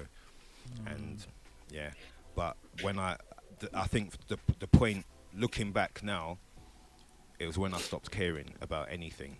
That was the dangerous point. You know, I had moments where, you know, similar to Croc, I used to work in a gym at the time, and on my breaks, I used to go and stand on the roof. You know what I mean? Oh boy! Until I had a moment of looking over that roof, knowing it could be real quick. You know what I mean? But you know, at that same moment is when I backed away, and I remember I phoned Uzo straight away because I knew I needed to speak to someone at that moment. But to answer the question, for me, it was when I stopped caring. It's when I noticed I stopped caring anyway, rather. Yeah, that's it. Noticing is the thing, isn't it? Yeah. I think with me as well, I think it was getting to the realization that I was just numb to everything. You know what I mean? I was upset and I was still crying. I was still thinking about my mom and blah, blah, blah, blah. But it was kind of like, it got to a point where after that initial grief, there was this numbness, this general numbness where I couldn't get happy about anything. I couldn't get sad about it. I was just like flat. I can't describe that feeling. You know what I mean? And it was like a couple of times with G-Force. A big up to G-Force, man, because he's a Dan. So people you don't know, G-Force is a legend. You know, G-Force is love you, brother. G-Force is 100. A legend. He's a legend in here. And he will kind of pester you. He'll pester you and message you and phone you and make you question your thoughts. Do you know what I mean? And it was after a couple of those sort of conversations that made me stop and take stock and reflect on how I was thinking and realizing I'm in this cycle and it's not going anywhere, and just to try and just jump off that cycle. Do you know what I mean? Or try to jump off that cycle, or just sort of appreciating that I'm on the cycle in the first place, because I was just spiraling down, man. You know, it's useful to have a man that knows the right questions to ask. You know, and G-Force definitely does that. He knows the right questions. Yeah, he does. He does. Yeah, 100% done. Yeah, for me, I was feeling like you, Tech. I was kind of numb. I was like almost in an emotional no man's land. But my wife, she was relentless, and she would always ask me how I was doing, and she could tell when I was like at a point where things were dark, or I was struggling with emotions. I was crying a lot. I was crying a lot, but love you, Cammy. She was there. She recognized when I needed somebody just to hug me or to talk to me or just listen to me. Yep. Yeah, I don't know, man. I don't know. Anyway, questions in the chat. More questions in the chat. We go up with his phone line then, or what? What go on? Yeah, let's do that. Line? We got a phone line? We got a phone line? Somebody told me. Yes. Okay, so said the power of talking in a safe space cannot be quantified. We'll talk. Absolutely. That's true. Right, NK, man. Ms. G, being able to release through your words and tears is important, particularly when you're relied upon to organize everything and everyone is looking to you to hold them up. 100. Yeah. 100. From Miss G. Yep. 100. The legend G-Force. Sometimes being your true self is really difficult as a man, let alone a black man or ethnic. It's tough, but we are making progress slowly. Yeah, man.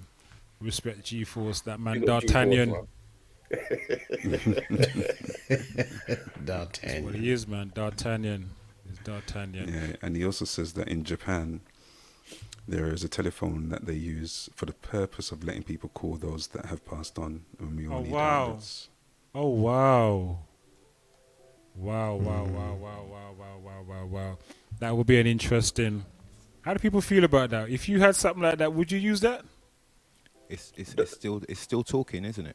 Mm. It's still that same one thing you need to do. You need to talk. So, you know. That might be incredibly therapeutic. I would try it.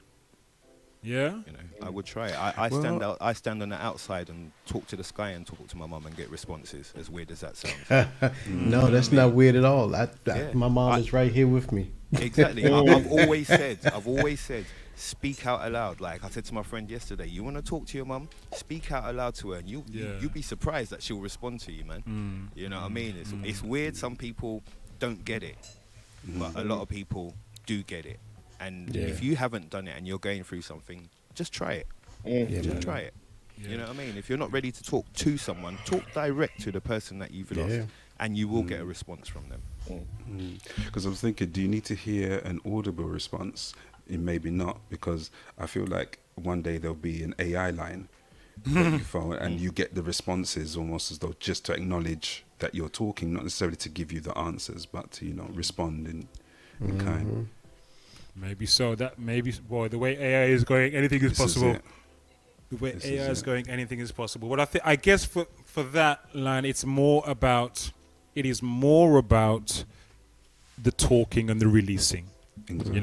As it was with me, or as it was with Diesel and the dog. It wasn't about the dog responding. The dog never gave him no response. The dog just sat there and listened. Exactly. It was more about him talking and releasing. You know what I mean? So the line, I guess, would still serve that purpose. If you needed that. But like Diesel said, you don't even need the phone line. You can just do that whenever. You know what I mean?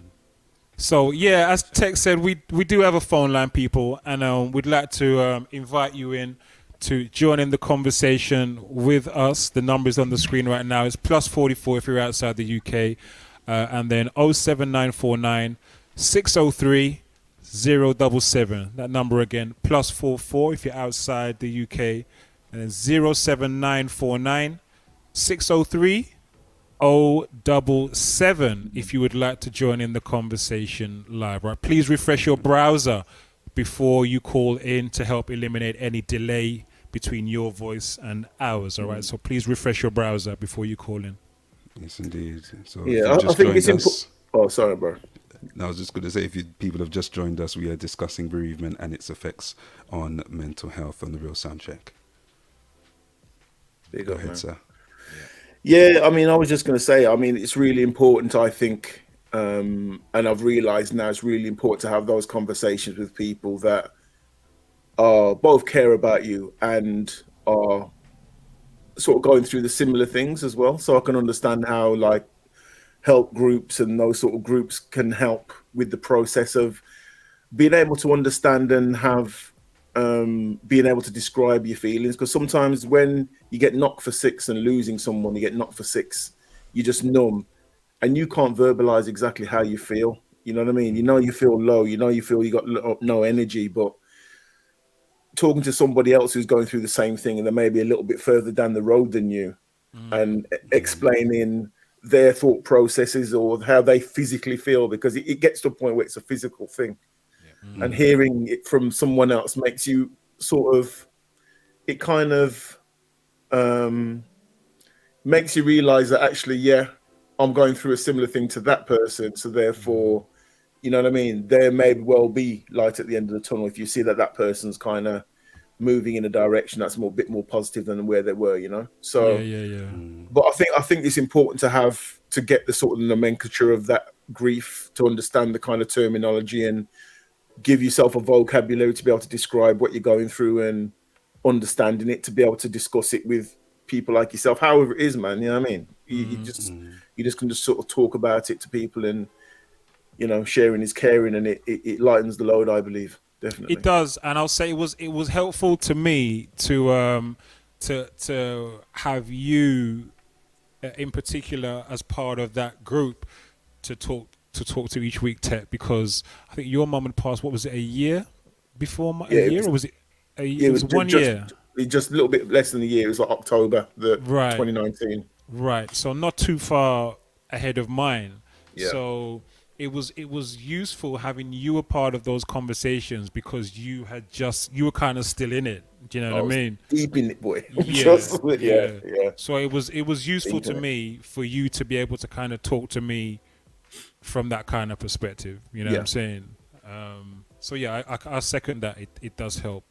Good evening to Shanla in the building. Shanla says Shania. Oh, Shania. Shania, sorry. Well, I know my eyes are starting to fail me. It's a sign of my age. Glasses. She says, I know. She says, my dad died when going on a Caribbean cruise to celebrate his upcoming 60th. He went snorkeling and got carried away with the view and swam too far. My dad was very healthy and would need to have medicals every 6 months for his job, so the shock was mortifying. My newborn had just been released from hospital on 24-hour oxygen after being on a life support machine for the first month of his life. Whew, I felt like I was losing my mind and couldn't cope well. Wow. Shania, it would condolences on your father first of all, but it would be helpful I think it would be good if people could share how we've talked a lot about what we've been through, and how we felt in those kind of really deep, dark times. But I'm keen to get to how we've got through it, how we still all managed to be here. You know what I mean? What did each of us use? What were our mechanisms? Sound clashes. Big, dotty, stinking bass lines. And Kung Fu films. Yes, mate. That's how I got through it, mate. Oh, gosh. That shit really did help us a lot, didn't it? It really did. It really did. That was when One Nation Under a Blues... In fact, that's when One Nation Under a Blues was born. It was because before that, the live events were One Nation Under a Groove. But from the lockdown, it became One Nation Under a Blues. It was Beat Pusher that came up with the name One Nation Under a Blues. It was, and he said it for joke, and I was like, nah, bruv, you know what, that can work. So we ran with it. It was Beat Pusher that came up with the name One Nation Under a Blues, and it was him that designed the logo, which is the sound system in the letters as well. Friction is. I was just gonna say good evening to Friction. Yes, Frick. Salute, Frick. Yeah. Salute, Frick. Brother Frick. So it was when his mother-in-law passed. They got a ton of photos printed out and put them up around the house, and that helped them through the grieving process. So that's one method that they've used to get through. Nice. Salute to Friction. Nice. Respect, Frick. Yeah, for me, I have pictures of my parents and Ty all up around the yard. And then the other thing is when the anniversaries come up, or Mother's Day comes up, or Father's Day comes up, or the birthdays come up, or Christmas comes up, all these things now are very, very different experiences. Yep. You know what I'm saying? Very, very different experiences now. Christmas is a myth for me, man. I lost my mum on Boxing Day, so. Jeez. Oh, man. It's a myth, mate. I have a question to the people in the chat and the people here. Do you find that things like I'm sure Diesel with Christmas is a write-off, or it's definitely not the same. But do you find that family gatherings now, like for people who've lost their parents, just aren't the same now? Well, I can't answer that question because the passing of my parents, one of the the casualties of that was the family just mash up. Yeah. Basically, because they were the heads of the family. They were the most senior. Not only that, they were the most senior family members in the country. They were the most senior elders in the country. My entire family in the country, they were the eldest. They were the most senior. So it's like, the literal king and queen you know what I mean, of gone. And it always shows when someone passes, it's interesting seeing how certain people and certain links just mash up. And then it just shows that they were the glue. It's the same with Ty. With Ty's passing, enough of them links that he used to form, because he was really someone who brought a lot of people together. And connections together. Yeah. And you see how when he passed, boy, some of them things just, you know what I mean? Yeah. So I couldn't tell you, because my family, I don't even call them family again. Actually, as a matter of fact, I call them relatives.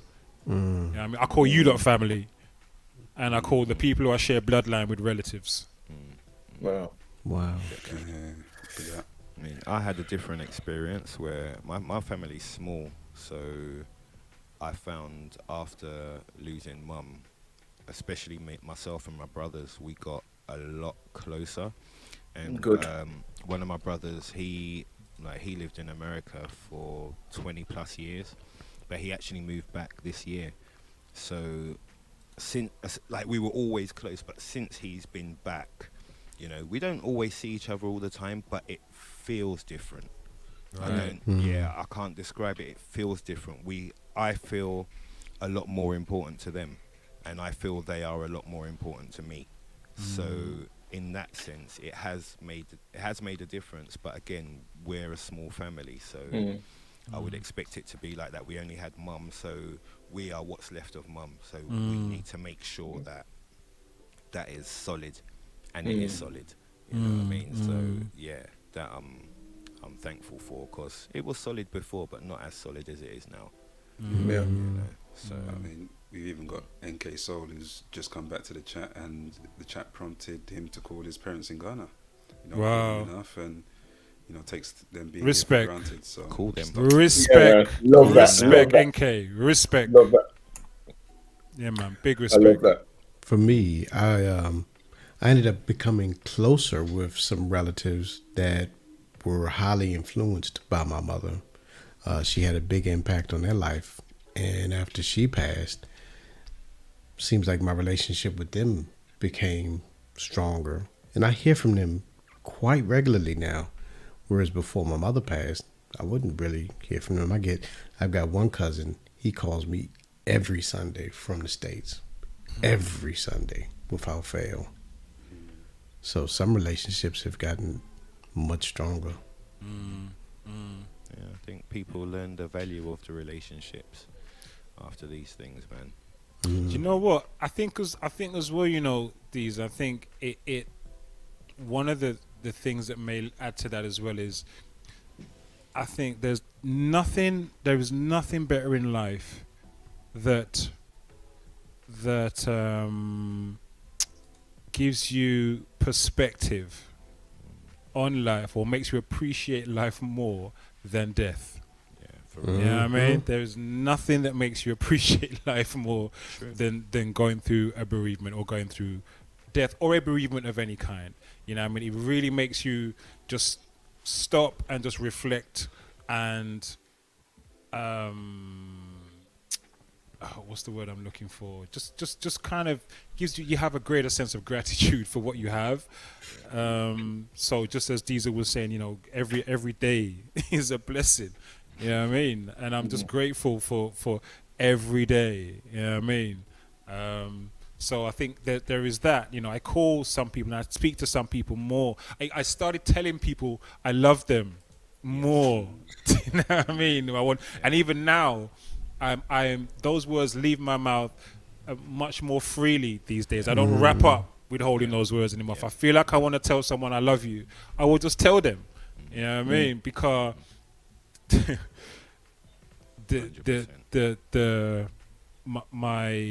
my brother passed on a Sunday, and I last saw him on a Thursday evening. I was around at his house, and he was reading his newspaper on the floor in front of the fireplace in his yard, and I was looking at him and I was thinking, I really, really love you, you know, but I never said it.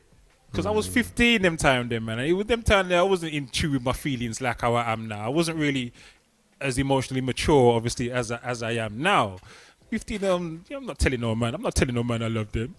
Yeah, do you know what I mean? So I never said it. And he looked up and caught me staring at him. And he says, what? And I said, nothing. And I just looked away, pretending like I wasn't doing nothing. And he went back to reading his paper. And I was staring at him again. I said, I was thinking, I really, really love you, you know. Wow. I never said it. Sunday, my sister-in-law was at my door. He'd gone. And how do you think I had... Do you know how hard it's been for like decades after for me to have to live with that? The fact that I never said those words when they were right there on the tip of my tongue to say, and he never got to hear me to say those words to him.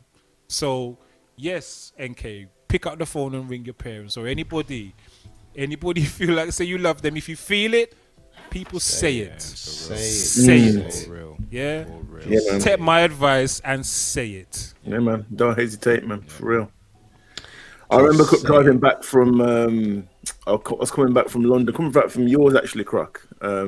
Me, G-Force, and Dizza. And Dizza's mum phoned him while he was in the car. And you could tell that D didn't really want to have a conversation with him. But she just phoned up to say how he was and tell him that she loved him and blah, blah, blah. And he was like, yeah, mum, it's all right, man. Yeah, man. Like, I'm just in the car with the lads, like, blah, blah, blah. And he sort of like, I'll call you back when I get back to Wolves. And I thought it was just like the most beautiful thing. And I felt jealous, you know what I mean? Serious. I did. Yeah. It broke me, man. It broke me because it was beautiful. You know what I mean? Seriously, because if you could have one more phone call with your mum, I'd take it. I'd phone call. You know Speaking what I mean? of, mate. Trust me. Now we're getting deep now. We're getting deep now. Speaking of phone calls, people, if there's anybody that wants to join this conversation and phone in, then you can do. The number is scrolling across the bottom of your screen now, and it's just there in bigger text there now as well. So the number is if the country code is +44. If you're in the UK, it's 07. Oops, number's gone. If you're in the UK, it's 07949 603 077. That's 07949 603 077. Please refresh your browser before you call if you're going to help minimize the delay between us talking and you talking.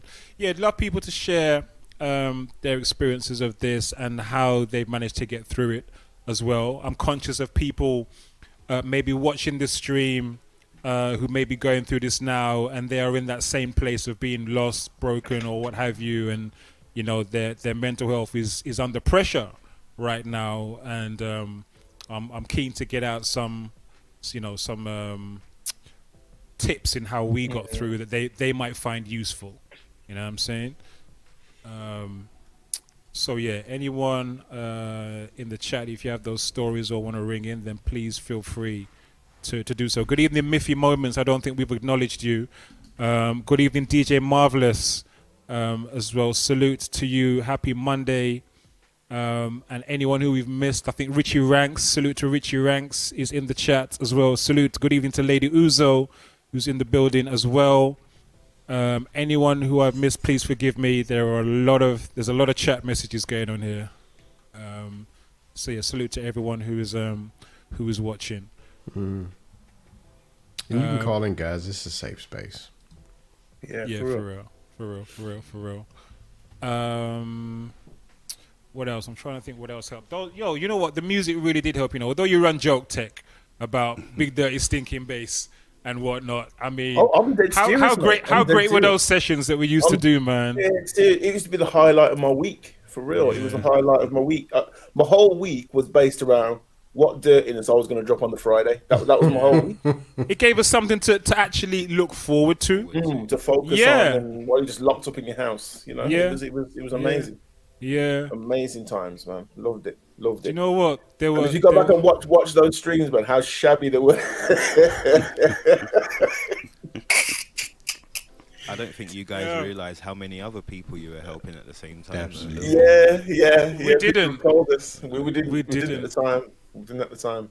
Nah, not at all. It's only at the time we were just ramping and having fun ourselves, because I'd seen the Neo and Indie guys, Neo and Indie musical shootout doing their thing on Fridays, and we loved that. We really got into that.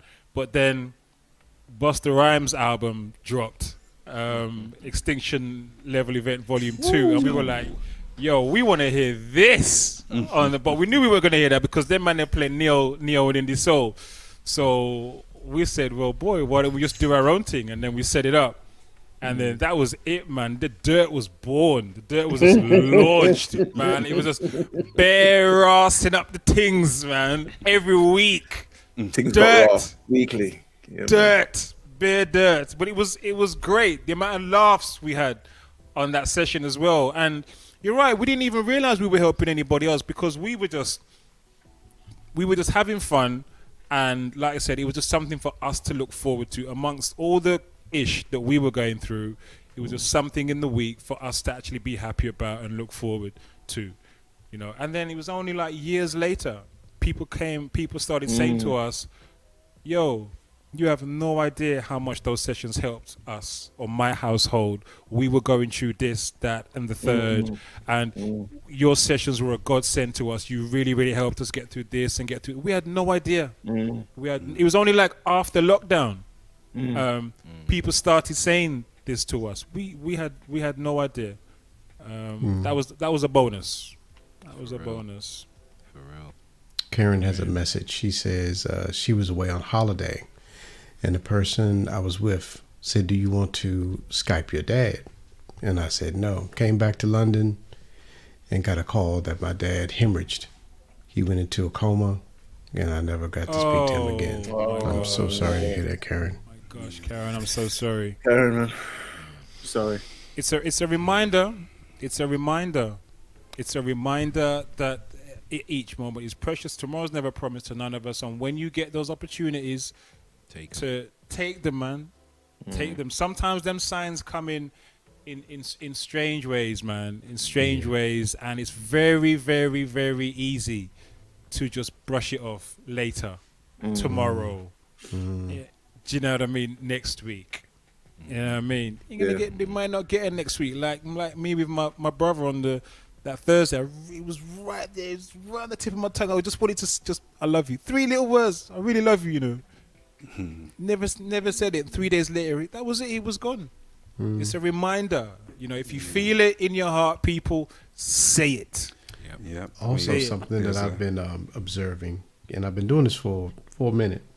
I'm very good with having people come across my mind, and if it happens enough times, I'll end up bumping into them or something. So what I've been doing is when people come across my mind, they come across my mind like twice in a row within as many days or so, I pick up the phone and call them now. I don't just brush stuff off like that anymore. And I think we're really connected. All of us have that ability to be connected with people that we really care about, people that we know. And I think those things are just reminders, and we should take advantage of them. If people run across your mind, just reach out and talk to them. Yo, there's so many messages. I can't even keep up, seriously, with all the messages that are flying in the chat. So people, please forgive us if you're putting messages in and we're not getting to them all. There really are a lot. I'm sure and you can call in. If we're not getting a message, just call in. Yes. Jump to the front of the queue. You can do that too. You can do that too. VIP. You can do that too. Do you know what? There's another element to this, you know. We're talking about bereavement, and we're all talking about it in the sense of death and loss of life. But there was another bereavement that I really struggled with and still do, which was the bereavement in terms of loss of a relationship. And that's another kind of bereavement that I've heard a lot of people talk about, because a lot of relationships did not survive lockdown. And so there's been a lot of bereavement in that respect. And so I'm interested to hear people's perspectives on that and dealing with that situation. Because for me, believe it or not, that is something that I find that is the hardest form of bereavement that I am still struggling with from 2020. You know, I have found peace in my parents' passing.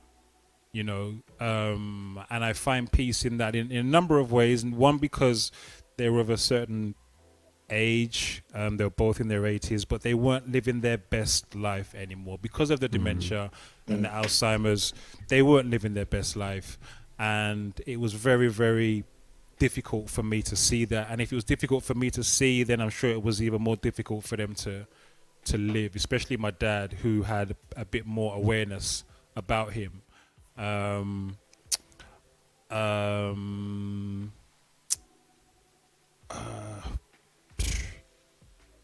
Lost my train of thought now. Yeah, I'm at peace with their passing. I'm at peace with Ty's passing as well. I've come to a place where I'm at peace. It still pains me, but I'm at peace with it, if that makes sense. But the relationship thing, I still haven't found peace with that. Because that's a different kind of loss. Because with the people who passed, they didn't choose to leave. They didn't consciously choose to go. There was no rejection involved with their departure. You understand? But with the loss of the relationship, that was a choice. That was a conscious choice. And there was rejection in that. And because that person is still alive in the physical, there has been no closure in that situation. So that's the open wound that just can't close for me. Whereas I found peace with the other losses, the other bereavements, but that one is still the most challenging part. Do you think the gravity of that is because of the whole timing of the thing? So, for example, if the sort of relationship breakdown didn't come after the parents and Ty, and then that, do you think if that had come first, it would have the same gravity that it did coming last? No, I think it was worse because it came at the end of that particular year. That was the worst year of my life. The worst pit. I can't fathom a worse period of my life than that ever. So I think it was extra bad because it came at the end of all of that. It's like a kick in the nuts, isn't it? That's how I took it. I literally took it as the final kick in the nuts. And you know, when you're already in that kind of fragile mind state, to have that on top of that, you know, I struggle. I consider myself to be a pretty articulate person, and I struggle to put into words just where that set me and what that did. So I think it was partly the relationship itself, but having it come at the end of all of that definitely made it much worse. The icing on the cake, innit? Yes, it was the absolute icing on the cake. Like Tex said, the final kick in the nuts. Like life was literally taking the piss now. Do you know what I mean? Like how much can you really give me in 1 year? Yeah. Do you know what I mean? It's a hell of a lot, man. It's a hell of a lot. Does anybody else feel that they've changed? Yeah. So from my loss, I feel that I've changed. I almost feel like I'm calmer. Yes. Talk. Absolutely. You know, things don't bother me as much. Yes. I look at life a whole lot differently. You know what's important and what's not. Yep. For real. I feel that too. I feel that too, 100%, bro. I mean, BS is BS. Why bother? You know what I mean? Likewise, man. Yeah, why bother? Yeah, it's a whole different life for me now. That's it. I can put my energy into this and get something positive. That, Gwe. Great. Yeah, simple.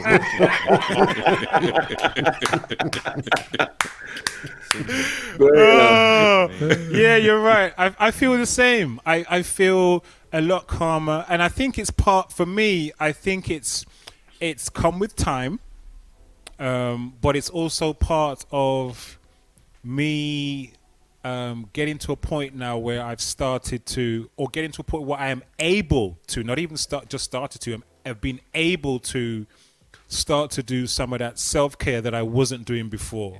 You know what I mean? That time when I had to be looking after everybody, mom, dad, my son, my ex, and everybody around me, making sure everybody's taken care of and everybody's good, but not doing anything for myself, you know?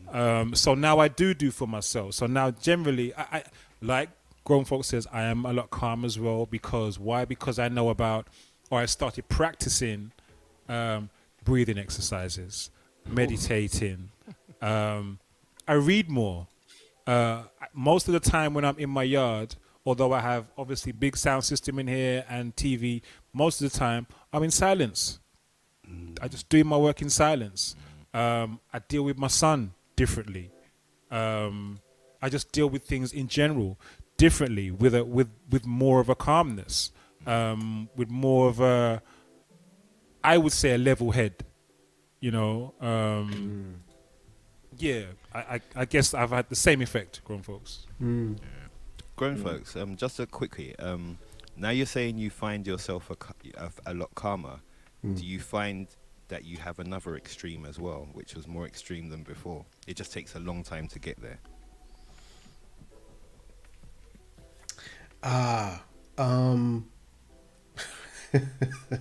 Yeah, I do. The extreme is I'm very good at just not giving a shit about people. If it gets to that point, I can just cut people off and not feel away.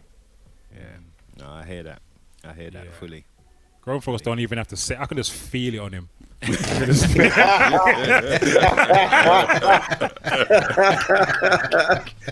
got that face, is it? Yeah, I can just feel it on him, man. It's like, you're done. You're done. Yeah, look at that face, man. Look at that face.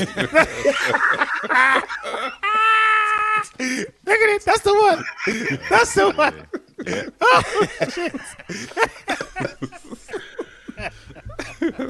Forget about it. In it. I have that face a lot, so that was easy to pull. Friction said he's definitely changed. He said it put a fire in my belly to pursue my passions, which I'd let go of previously. It's very interesting. And you know what, Friction? I can say I've done the same as well, particularly this year with the passing of our brother Busy Fingers, oh man, and my good friend Drea as well, who I actually met at the Lost Cafe that I was telling you about that helped me. So Drea was a member of the Lost Cafe. She was one of the people that was on there as well. And then she became one of the co-facilitators. And you might remember she's from America. She's from the States. One Nation, right? She came to One Nation once. She flew in from America the same day. Because she wanted to come to One Nation. She knew a load of us from the Lost Cafe were going to be going there. And this was the first time out of lockdown. Yeah. And she wanted to be there. And she said, you know what? She did this whole kind of mental thing. She told us afterwards, she done this whole mental thing. Oh, I can't do it. I can't. She says, you know what? Why not? And she said she just booked the ticket. And she came that same night. So some of you might remember that she came. Dots are supposed to connect at a certain time. Yes, mate. And that was the only time we got to meet her. When she came over that weekend. Other than that, it was just all online, you know. But in terms of the whole passions thing, this year when Busy passed, that's why I went to Jamaica, you know, this year. That's why I went to Jamaica. I've been putting off going to Jamaica my whole life. Or not putting it off, but I just haven't really prioritized it. I meant to go people, and then they flopped me and let me down, so it didn't really happen. So I guess I was waiting for whatever the perfect scenario might be to go out there with people or what have you. When Busy passed this year, and the circumstances of his passing made me approach that changed me again, because I said to myself, I'm going to live this year as if it's my last. Obviously hoping that it's not, but I'm going to live it as if it is. So little after that, after the funeral, I booked my ticket to Jamaica and I was gone. And it was because of that, because I'm like, I've been putting this off for however, I'm not putting nothing off no more. I'm gone. The sound I've been wanting to get for however long. You know that the sound is there now. You know, so We got a change call. me too. Yeah, Diesel. So yeah, people, please note that the phone line is open. It's at the bottom. The number's coming across the bottom of your screen now. As I said, there it is again, even bigger numbers now. 07949 603 077. Diesel, have we got someone on the line? We have a Cammy on the phone line. Hey, Cammy, good evening, can you hear Cammy. us? Hey, Cammy. I can. Can you hear me? Yes, we can. Loud and clear. Can you hear me? Yeah, Yes, we hear you can. fine. There might Okay, be a cool. little delay. Okay. I'm driving, so if you hear any cars going past, sorry. It's okay. So, Croc, you can't live your life as if it's your last day because you would be exhausted. That's the first thing. It's, you know, you kind of have to temper things. So, in 2018, I lost my sister, my best friend, and we lost everything that we owned in a fire. It was probably the worst year I've ever had. But I think that we kind of, in a sense, I kind of look at it like this, right? So I believe that loss is part of life, and we kind of have to make up our minds that we all have an expiry date. As hard as that may be to accept, it's true. Yeah, definitely. And none of us are going to live forever.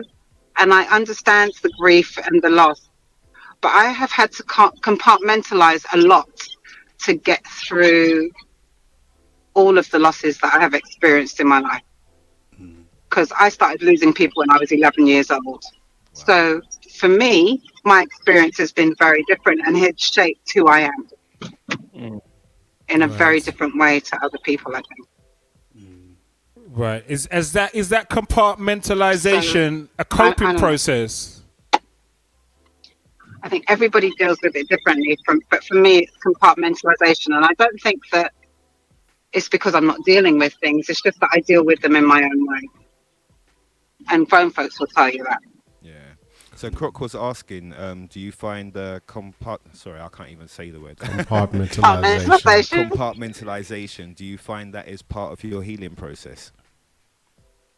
It's part. No, it's not part. It's part of my dealing process. It's just how I deal with things. I don't know. Coping mechanism. I'm not sure.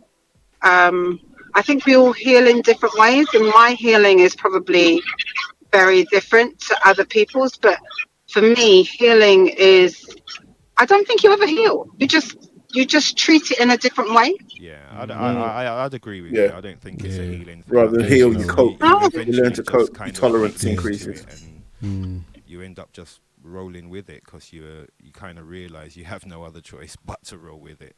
You know, Yeah. just how So you kind of you treat it differently. Like maybe something that you used to look at a week after or 2 weeks after would make you cry. Yeah. Now that same thing may make you laugh because it might bring back a memory that just brings a smile to your face, which is not a bad thing. Yeah, very true, very true, very true. So that's all I wanted to say. Okay, thank you very much, Kamzi. All right, have a good evening. Thank you, Cammy. Thanks for ringing in. Just in reply to this message here, MC Simon says, thank you for your message, where he says, I sincerely believe that those loved ones in their physical form, that they actually stay with us. I believe that too. I wholeheartedly believe stay with that us spiritually. 100%. Yeah, I believe that. And I think, I mean, me, I'm a geek by trade, and there's a so-called law of conservation of energy. And it says that you can't destroy or create energy, you just change it from one form to another. You know what I mean? So when you eat something, it gives you the energy to move your hand. You can rub your hands together, you can create heat. So it's just changing one form of energy into another. So the energy of a person, their soul, whatever you want to call it, that doesn't go anywhere. If they're leaving the physical form, that energy's still there. And I still feel that my mom is still here. You know what I'm saying? Likewise. I feed it. No doubt to feed it. You know what I mean? I feel they're telling me off, I feel it telling me to go. Bruv! I feel it telling me to go. I feel it saying, go get a kerchief. You know what I mean? I feel, have any of you lot ever apologised in advance? I've apologised to my mum before I've done certain things. Brother, for me, all now, when I'm leaving the yard, all now, it's so funny you say that. All now, when I leave the yard, I can hear my mum saying, take that kerchief, put that kerchief in your pocket. Man. So, all now, I come back, and now I always walk with either a kerchief or at the very least, I got my flannel, my white flannel in my pocket. Trust, I got Kleenex or I got flannel in my pocket. Because every time I'm going out the door, I hear, where you going? You have a kerchief in your pocket? She would put that. Yeah. And if I didn't have one, she would go and grab a piece of kitchen roll and fold it up and shove it in one of my pockets somewhere.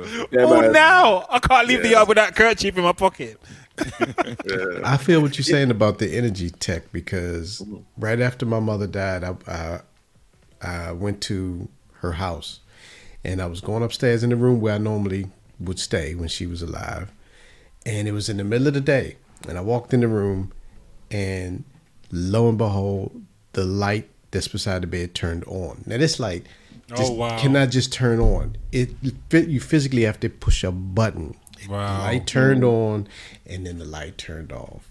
Wow. And I was like, okay, Mom. There you go. So I believe in that. Wow. I do. Great question from Iola. She says, do you guys agree with the 5 stages of grief, which are denial, absolutely, anger, bargaining, depression, and acceptance? 100%. Yes. I think those are proven. Yeah. Miffy Moment says she agrees as well. Yes, I believe in them. I try to rush through and avoid bits, but it catches up with you. Yeah. Vinyl Sofa says, yeah, Iola, but no time scales for any of those stages, which I think is a very important point, Sophia, very important point. G-Force Leroy says, agree, but not in that order always. So yeah, thank you for that. Thank you for that. Guys, it's already after 11 o'clock. Wow. Whoa. And there you go. That's crazy. Just like that, the real sound check is finished. Just like that, and it feels like we got another hour in this. Not that I'm suggesting we stay here for another hour. I'm just saying it feels like we have a lot more time. I think this is something that we'll definitely need to revisit at some point, because there is so much. You know what I mean? There's so much to cover. So many sub little things that we can talk about sprouting off this. So I definitely think at another time we'll have to come back to this.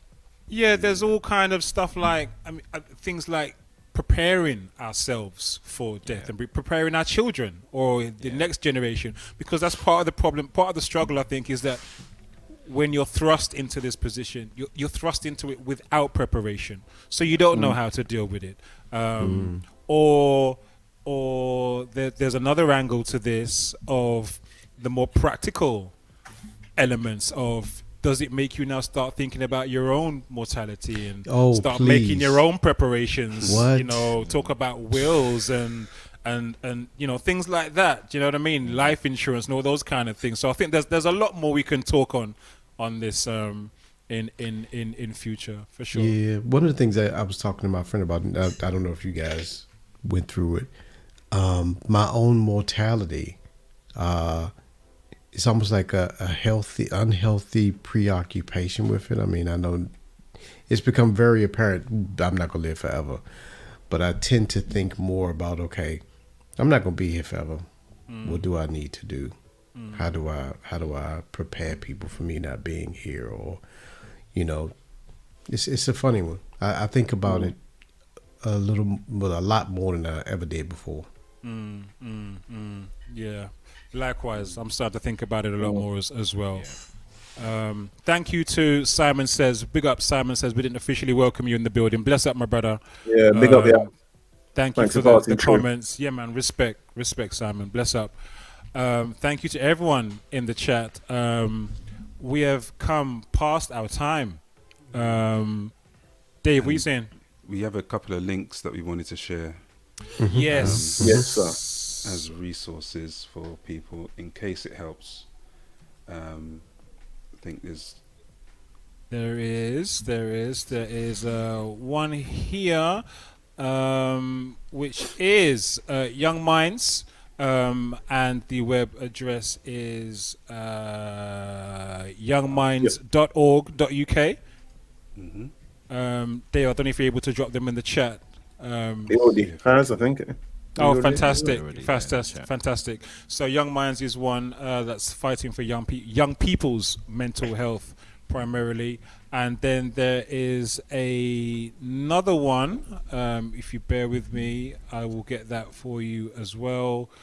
Bear with me. Here it is. It's kind of a whole resource of different kind of support streams, places, and mechanisms. So, let me see. I'm trying to find it now. Here we go. So yeah, mental health resources for Black people and people of color. You got Black Minds Matter UK. They're very good. I think I've accessed some counseling through them before. You got the British Asian Trust. You have therapy for Black girls. You got Mendu. And there is the Black African and Asian Therapy Network. Barton. Actually, Barton is where I got some counseling from. Sorry, it's Barton. Barton is very, very good.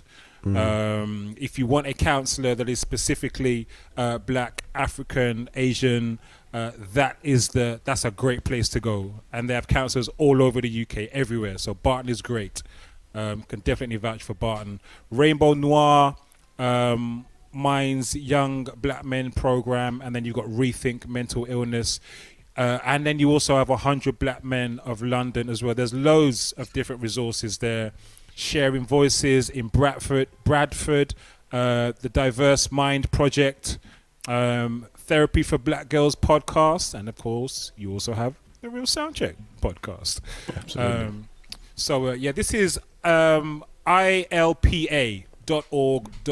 That's ILPA.org.uk. A whole list of support services there as well. There is also the Lost Cafe, which I told you about, which I still join. All up to Saturday, this Saturday gone, I was on the Lost Cafe. I'm still with them now. And what I will do is when we lock off, I will find a way to put details to that in the description. But you can look up the Lost Cafe on Instagram. Just look up Serenity Gardens. That's Debbie's Instagram, who runs the Lost Cafe. Look up Serenity Gardens on Instagram, and you should find the Lost Cafe there. Big up Kizzy Wizzy in the chat. Good evening, happy Monday, Kizzy Wizzy. Thank you for coming through. I think I'll probably put Fiona Reynolds' details in the chat as well, as that's one of the bereavement counsellors that I accessed, and she was wonderful as well. People, do let us know your thoughts and feelings in the chat. Even if you're watching back afterwards, you can also comment on the video on YouTube.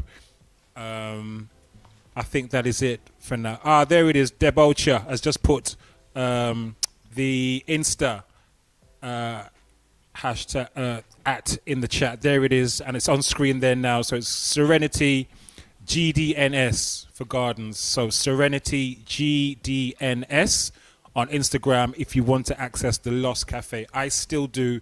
It's a wonderful place for anyone. I mean, Bigger G, if you're going through it right now, you might want to look them up and consider that, my brother, or anyone that's going through it right now. Even if you're not going it through now, because there are people who on Serenity Garden, on the Lost Cafe, who are on there for someone that they lost years ago. Do you know what I mean? Like Mr. Diesel said, his mom passed in 2009. He's only just now he started to access a support service like this and access counseling. Like he said, it's never too late. It's never too late. You know what I'm saying? Never. It's never too late. So whether you're going through it now or historically, if you just feel like you got that stuff in you, it's still in you, it's still on your chest, and you need to kind of get it out, then go on Insta if you're on Insta and look up Serenity Gardens, Serenity GDNS on Instagram. All right, it's on your screen now. Big up to Wiley Cat. Good evening, Wiley Cat. Yeah, sorry to hear Wiley Cat. Oh, condolences, Wiley Cat. Yeah. Condolences. Oh boy, condolences. Wow. Condolences. Wow. Yep, check it out. Check it out. It's a good space. It helped me a lot. It really did help me a lot, and it still helps me now. So yeah, check it out. Bigger G as well. Check it out. And we hope that this podcast, this episode, has helped anybody to realize, that there's help. There are different ways to deal with it, and just speak to somebody. Yeah. Don't suffer in silence. The key is to talk, man. Yeah. Whoever that is. Write a letter, record yourself, talk to the sky, talk to the dog. Talk to a dog. You know what I mean? just get it out of yourself. Yeah. And some people will write a letter and burn it. You know what I mean? Some people will Yes. record it. Yes. Whatever mechanism you find works. Whatever works for you. Yeah, Whatever works for you. It will all involve talking in one way or another. So talk. Yeah. Absolutely. Yeah. Please talk. Thank you, Ayola, for putting up Fiona Reynolds' details in the chat. I put it on screen there now. Fiona Reynolds, the Bereavement Room. Her number is 07942 559 386. That's 07942 559 386. Fiona Reynolds. That's the person who I access for one-to-one bereavement counselling. She was fantastic for me as well. So thank you, Ayola, for putting Fiona's details on screen as well. Much love for that. Thank you. Oh, people, that is it. We have to go, unfortunately. I know we've got a lot more we could talk about, but it is after 11 o'clock. So let's save some of this for another occasion. Let's not have it as a one-off conversation. Let's revisit this. Definitely. Most def. Yeah, and don't forget the replays will be up on YouTube and on Spotify. And if there's something you would like us to discuss in a future episode, you can always email us reachalttv@gmail.com. Bottom of the screen. Yep, it's coming up on the screen right now, across the bottom of your screen. Wonderful. Thank you so much to everyone, brothers. Thank you all for sharing so openly, man. I know this was always going to be a kind of a challenging conversation.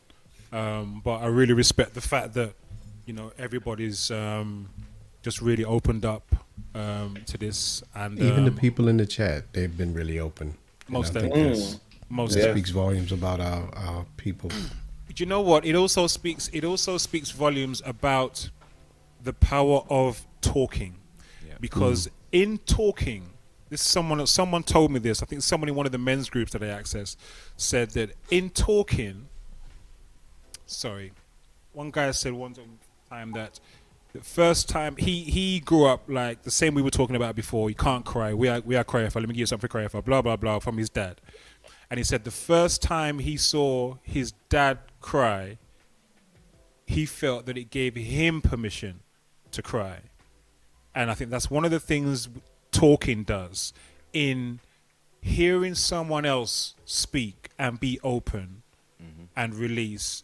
It also enables others to do the same because it allows other people to feel like, he's doing it. Yep. I can do it. Do you know what I mean? Yep. So I think in talk, the more we talk is the more we also will encourage others to talk. Actually, look at all them man there on screen. Actually, they ain't rapping. They're chatting and it's no big deal. Yeah. Anybody can do it. They chat to their brethren and that was the thing that helped them the most. I can chat to mine or what have you. Do you know what I mean? So there's something. Hardback men talking. That's it. There's something liberating. Silverback man. It's liberating not just for self. It's liberating for others as well. Speaking 100%. Is liberating for self and it's liberating for others. Most def. People, thank you so much. Salute to all you wonderful, beautiful, beautiful people in the chat. Let's end with when are we streaming? You should all know our schedules by now. But Dave Knight, are you still popping up? It'll be a pop-up, yep. Or you can listen to what I like to play on caramelradio.com 24/7. Jeez, so smooth, boy. So smooth. So smooth. So smooth. It's butter. It's butter. Damn. Tech. Yo, what you got going on this week? I will be streaming on Thursday. I won't be on. Possibly a short one on Friday because I've got a gig on Saturday day. But definitely Thursday night. Thursday night, Okay. 10 p.m. on Buddha Palm TV. Brilliant. All right. Grown folks, you back this week, sir? Yeah. If they don't get on my last nerve, I'll definitely be back. So Mondays you can catch me on Channel Radio 7 to 9, Thursdays from 7 to 9 on Twitch, and Saturdays 10 till noon on Digital Soul Radio. Brilliant. The man's struggling to keep up with all these platforms, man. I could hear. Remember all these platforms. Brilliant. We're looking forward to the return on Thursday for sure. I am too, man. Diesel. You know what? It's funny. Huh? See, now this is one of the things. So Croc called me. He checked up on me because I didn't show up on Thursday. He was like, "Brother, you okay?" I was like, "Hey, I just got on my damn nerves at work." So, but you know what? People do that with me, and I really appreciate it. If I don't do a stream, I'll have somebody that will message me and say, "Are you all right? Just checking in. You haven't come up today. Are you okay?" And them little things mean a lot, man. It's small, they really but to me, it really means a lot. I appreciate it. It meant a lot to me. I appreciate you.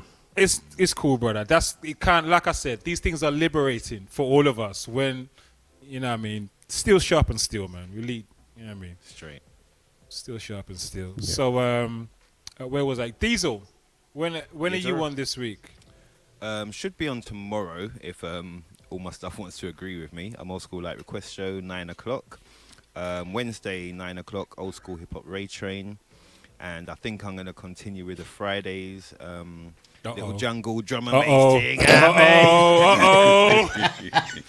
So yeah, last week I went on at 8 because Friction normally does it, but Friction's away at the moment, so I'm kind of covering his slot, if that makes any sense, until he's back. So probably from about 8, and then I'll raid over to Tech at 10. Right. Okay. All right. And I will be back tomorrow in my usual spot, One Nation Under a Blues, from 7 p.m. UK time until 9. And then I'll be back on Wednesday, again at 7 p.m. UK time to kick off the Old School Hip Hop Ray Train with Mr. Diesel. Hopefully Shorty Blitz is back. The thing is, I'm trying to talk Tech into a set as well, man. Me? Do it, Tech. Do it, Tech. Yeah, man. Do it, Tech. What, Wednesday? Yeah, man, I'm in. There you go. What time? We'll sort that. 10, I think. 10 o'clock. Yeah, I can do the late one. No worries, man. Boom. There you go. So there you go. This week's Old School Hip Hop Ray Train must say, you see, we just work things easy. We love that now. Myself, Mr. Diesel, Shorty Blitz, Fire Blitz, and Selector Tech in the building. And don't forget Bank Holiday, the after party, the big after party this Sunday as well. After the festival, it's gonna be a madness, man. It's gonna be a madness. If you don't have your ticket, you know what to do. It's gonna be a noise. It's gonna be a noise. I'm looking forward to that whole day. The whole day is gonna be so dope. Yeah, so cross the dope, tracks so in the dope. day, and then the after party in the evening. Mate, 5 minutes walk from the park. 5 minutes walk from the park. Mate. It's on. It's on. Thank you, people, so much. All right. We will be back next week, Monday, God willing, 9 p.m. UK time, the Real Sound Check podcast. Whatever you're doing, have a blessed rest of your week. And we'll see you, hopefully, on one of our live streams across the week. All right. Take it easy. Stay blessed. We'll see you soon. Peace. Peace and love. Peace, fellas. Peace. Peace.